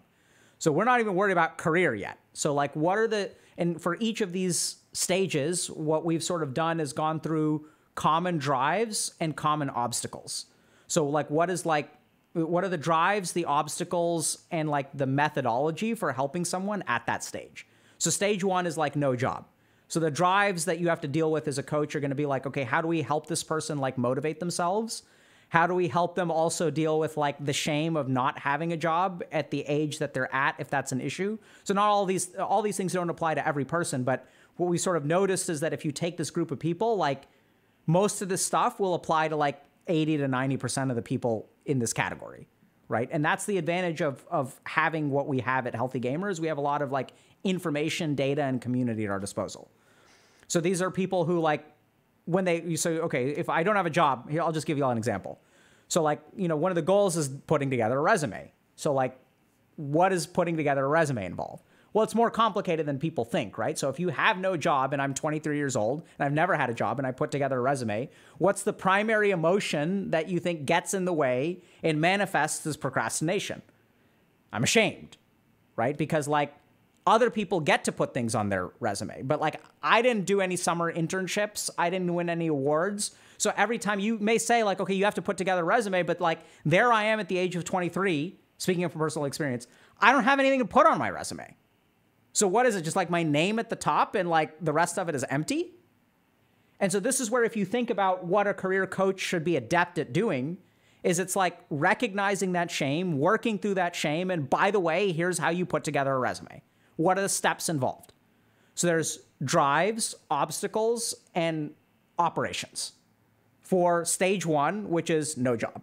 So like, what's the emotional stuff going on? What do we need to like, how do we like build up their motivation? How do we help them understand what the potential obstacles could be? Okay, well, like now I applied for a job, but now I have an interview. I've never been to a job interview before. Okay, we're going to help you work through that conflict, work through that obstacle. And then what are the steps you take? Like, build a resume. How do you apply to things? Stuff like that. So it's like practical too. Stage 2, I have a dead end job, but no career, right? So this is a different kind of person. So like this is someone who has a job, but it's a dead end job. They don't like where it's going. It's not the career that they want. It's not a career. So that's a whole different ball game, because the interesting thing is if you look at stage 1, you have nowhere to go but up, right? Like any job is better than no job. But once you have a job, you've got some inertia and like you're surviving from week to week. So paradoxically, it can be harder to do career stuff because like you're working 9 to 5, you're working 40 hours a week, like, you know, like, and then even though you're not happy with it on Sunday afternoon, on Tuesday evening when you get home from work, you're not motivated to make a change. You're spent. And also, like, what if you don't like that other job? Like, what if this is actually better? You don't know what you're going to get into. So there's a whole set of drives and conflicts around stage 2 as well, which is if you're someone who has a dead-end job or a job that you're unhappy with, how do you start building a career? So this is a completely different thing. And I just haven't seen... So we did a lot of research, right? Because we're trying to help people. And if someone's already doing a good job, like, we don't need to reinvent the wheel. But what we really discovered here at HG is like, no one like acknowledges that. It's bizarre. You have all these people talking about how I made my first million on the hustle. And you have all these like, you know, like 48 laws of power of corporate climbing and how to become CEO at the age of 35. And like the 7 secrets of EQ. But there's no differentiation of what people are actually dealing with. And that's the strength of coaching, is that it can be personalized. So a book or a course is going to be one size fits all. There's no personalization. So then we get to stage 3, which is that I have a career, but I want to do better at it. I want to get promoted. I want to be more recognized. I want to make more money. I want to be a leader in the field. Like I have a job. I'm a developer and I want to be a senior developer. I want to be a manager. Like I work at this company now. I want to work at this other company. I work at Netflix now. I want to work at Google instead, right? So these are people who have different kinds of job conflict. So this is something that we shared with y'all last stream, which is like my boss doesn't, I got some negative feedback or I'm not doing a good job at work. So this is where there's about 13 or 14 very, very common issues for people who want to grow in their career. And that's very different from like, I don't have a job. Right? So we don't need and that's the problem, is that it's sort of this one size fits all sort of situation. And so for those people, there's a whole different set of drives, whole different sets of conflicts, obstacles, whole different sets of how you advance. So is this like pitching the right way to your boss for promotion? Is this developing your like professional skills, networking like outside of work? Like, there are all kinds of different things that these people may need. And then we get to stage 4, which is sort of like end game. This is people who have a successful career. So we have these in our community as well. I've worked with a lot of people like this, where it's sort of like, I did really well. I succeeded, essentially. I'm confident in what I've accomplished, but I'm still unsatisfied. So I want to do more. I want to give back. I want to build something. So I'm like senior developer at Riot Games. But what I really want to do is like start my own game studio. And so these are people who have succeeded. So they know how to get stuff done. But there's still actually a lot of work that needs to be done in terms of how do you guide that introspection? How do you figure out the risk management, right? So this is another big challenge that starts at stage 2 and then grows with each subsequent stage, is like leaving your job at Riot Games and starting your own game studio is super high risk, right? That requires like a certain sense of introspection, fortitude, planning, which is a whole different ballgame. And so what we've tried to do in career coaching is actually like recognize that in our community, if you look at 95% of our community, 95% of our community can be divided into these 4 stages. And that each of these stages requires different solutions. Each of these people has different things that motivate them, different things that hold them back, and different like literal tasks that they need to do. So the person who's at stage 4 doesn't need to build a resume, right? Like that's not useful for them. They already have a resume that's built. They know how to do that. What they may need to do is like figure out how to find, how to do fundraising, which is very different from like the stage 1 person who's like, I don't even have a job. Like I don't need to know anything about fundraising or leadership. I just need to know like how to get a job, and I need to get over my own internal sense of shame. I need to stop competing against myself, which is like, oh, I'm not going to apply for this job because I'll never get it because my resume is empty. And so that's like the mental kind of work that you shoot yourself in the foot, right? Because You have a zero, if you have a 1% chance of getting the job, like people in stage 1 will take the 0% chance instead. Right? Which I can say that. And that's where like you may say, oh, like I actually do that. But does saying it and understanding on an intellectual level cause you to change the behavior?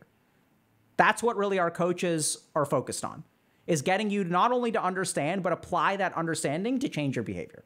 And by the way, they can help you a little bit in terms of like what you should do, A, B, C, D. But they don't have a plan. So that's also something that we don't do. We don't have like a plan, because what we've recognized is that's personalized. So instead of a plan, what they really have is more of a decision tree. So like, let's just understand a little bit about where this person is. Okay, they belong over here. So like, let's see which of these two options is appropriate. If y'all caught our last stream where we shared a little bit about, that question 1 roadmap, that's a good example of what we try to teach coaches to do, because that's what I think is ultimately effective. It's personalized. And at the same time, you can have a personalized intervention that is also can benefit from everything that's come from the past. So you don't have to start from scratch with each person. And that's what I'm really hopeful and excited. Our pilot data is really good about, this being effective. So when you have all of this experience, when you've worked with like tons and tons of people, when you have people like Ethan, who's like, led teams of 800 people, launched Amazon Prime Video, was huge on Twitch in terms of like features and stuff. Like he understands what bosses are looking for if you're working in the corporate environment, right? So that's kind of our approach. So people were asking like, if I don't have a job, is career coaching right for me? And we think so. So we've designed a part of career coaching to help you get your first job. If you have a dead-end job, help you develop a career. If you have a career that you're happy with, help you grow in that career. And then the 4th stage, which is like, that's something that, to be honest, is hard to teach like a curriculum around, because I think it's so personalized. But we acknowledge that there's a 4th stage and there's like some stuff there. So one question that we had is, someone was asking, is this appropriate for students? And as much as I want to be a salesperson, I'm going to say like, probably not, unless you're towards the end of your like education. So if you're a graduating senior and want like some amount of guidance on like job applications and like, working with a coach to really buff up your resume and like really think through some of the internal stuff that you may have that's holding you back, sure. But if you're like a sophomore and you're not planning on entering the working field for like 2 years, I don't really think that this would be a good use of your time or resources, to be honest. Which, maybe people will be upset at me because I'm kind of saying no. But like, if you're a 19-year-old freshman, I mean, if you want to get a job, that's a different story. But it's really for people who are looking to get a job or advance their career. So I wouldn't recommend this for students who are really just interested in like learning stuff. Okay.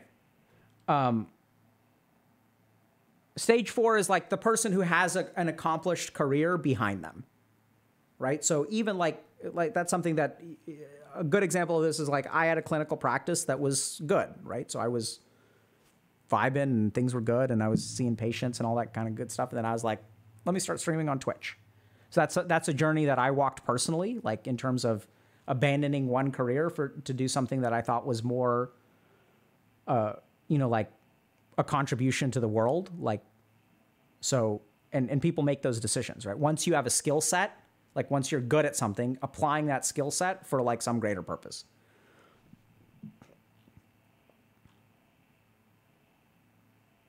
What about artists?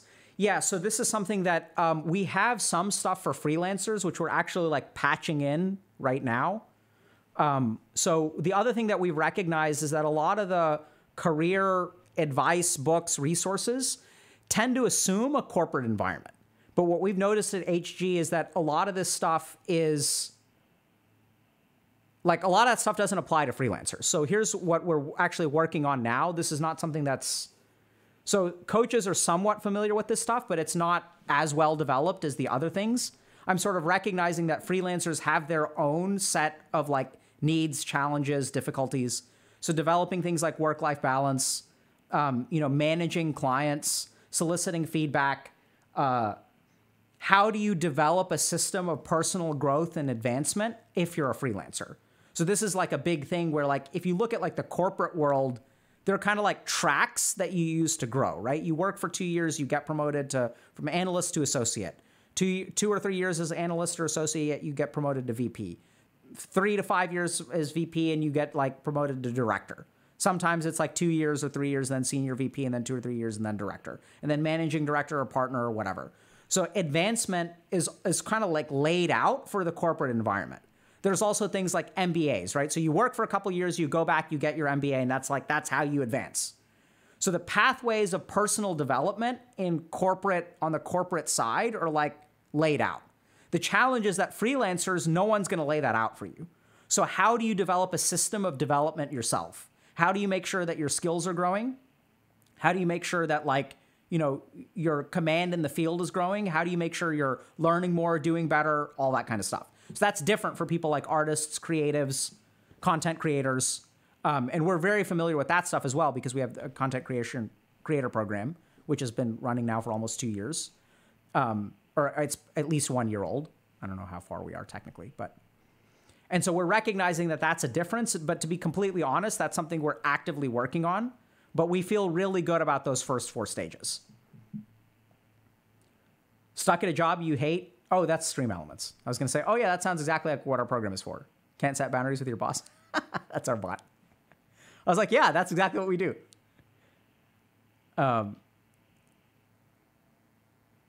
Yeah. Okay. Stage 5? I don't know. I haven't gotten there yet. Where can you find info on the content creator program? I don't know. Let's see if it's... So some of this is like... So we... I don't know if there's... It's a good question. I don't know if you can sign up for this independently. Stage 5 by Twitter. Okay. No, dude, I'm not at stage 5. It's unclear whether I'm even at stage 4. I could be like stage 3 or stage 2. Who knows? Maybe this is a dead-end career. So that's good. So like, this is exactly why we have the coaching program. So someone's saying, Koji Korma is saying, what if your skill set is way too wide? That's a wonderful question and something that should be worked through personally. So I'm an example of someone who has diverse as opposed to deep skill set, right? So like, I'm a psychiatrist, but it's not like I've been a psychiatrist for 20 years. I'm a gamer, did some years of monk training and kind of left that. So there are absolutely good ways to capitalize on diverse skill sets. And that's where like the short answer that I'd have is that if you've got a diverse skill set, you can bridge the gap between different things or serve as an expert. How can I say this? So if I'm like, let's say I'm an engineer who also is an MBA. So like I understand business and I understand technical specifications. So if you're someone who like, I may not be as experienced as an engineer and I may not be like knowledgeable enough to be CFO. So what do you do with that skill set? Because generally speaking, what we assume is that the deeper skill set is more valuable. But this is where I can assure you that having someone who understands finance talk to engineers is really good for the engineers. And having someone who understands engineers talking to the MBAs is of vital importance. And the biggest problem that I see when I do corporate consulting is that you've got technical people and you've got business people, and they don't know how to communicate with each other. Because the CEO is like, oh, Twitter started this like button. Why don't we have a like button? And then the developers are like, you have no idea how hard this is, right? So like the business folks, and then you also get like these things like catastrophic game launches. We got to launch. Even if the game doesn't work, we have to launch. So for people who have diverse skill sets, like it's incredibly important because you are going to be the grease between these two factions because you understand both. So you know how to talk to the engineering folks about what the business needs are, and you know how to talk to the business folks about like why what they're asking is like physically impossible. Right? But like this is where, I mean, so I can say that as a general answer, but figuring out how to operationalize that, like what are the actual steps that you take, that's where coaching comes in.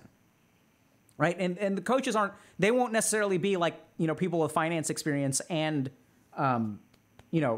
they're not engineers that have been CFOs at companies, for example. But they are trained in the methodology, which I think works. And I'm pretty confident that what you need is the methodology, because I've been able to successfully help tons of people without like understanding the technical expertise of what they do.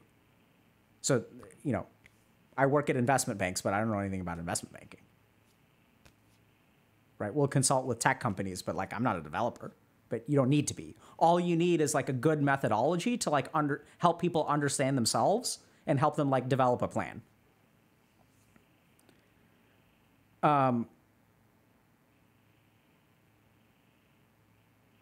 Okay, so we're gonna go ahead and raid Amouranth, but we'll see y'all on Monday. Okay? And hope you all enjoyed the stream. I know it was a little bit different. But yeah, take care of yourselves. Be good humans. Try to make the internet a less toxic place, and we'll see y'all on Monday. Secret project coming soon? Yeah. Secret project just a touch delayed, like most things are here at HG. Take care, y'all. And thanks for the education on internet terminology. I really appreciate it.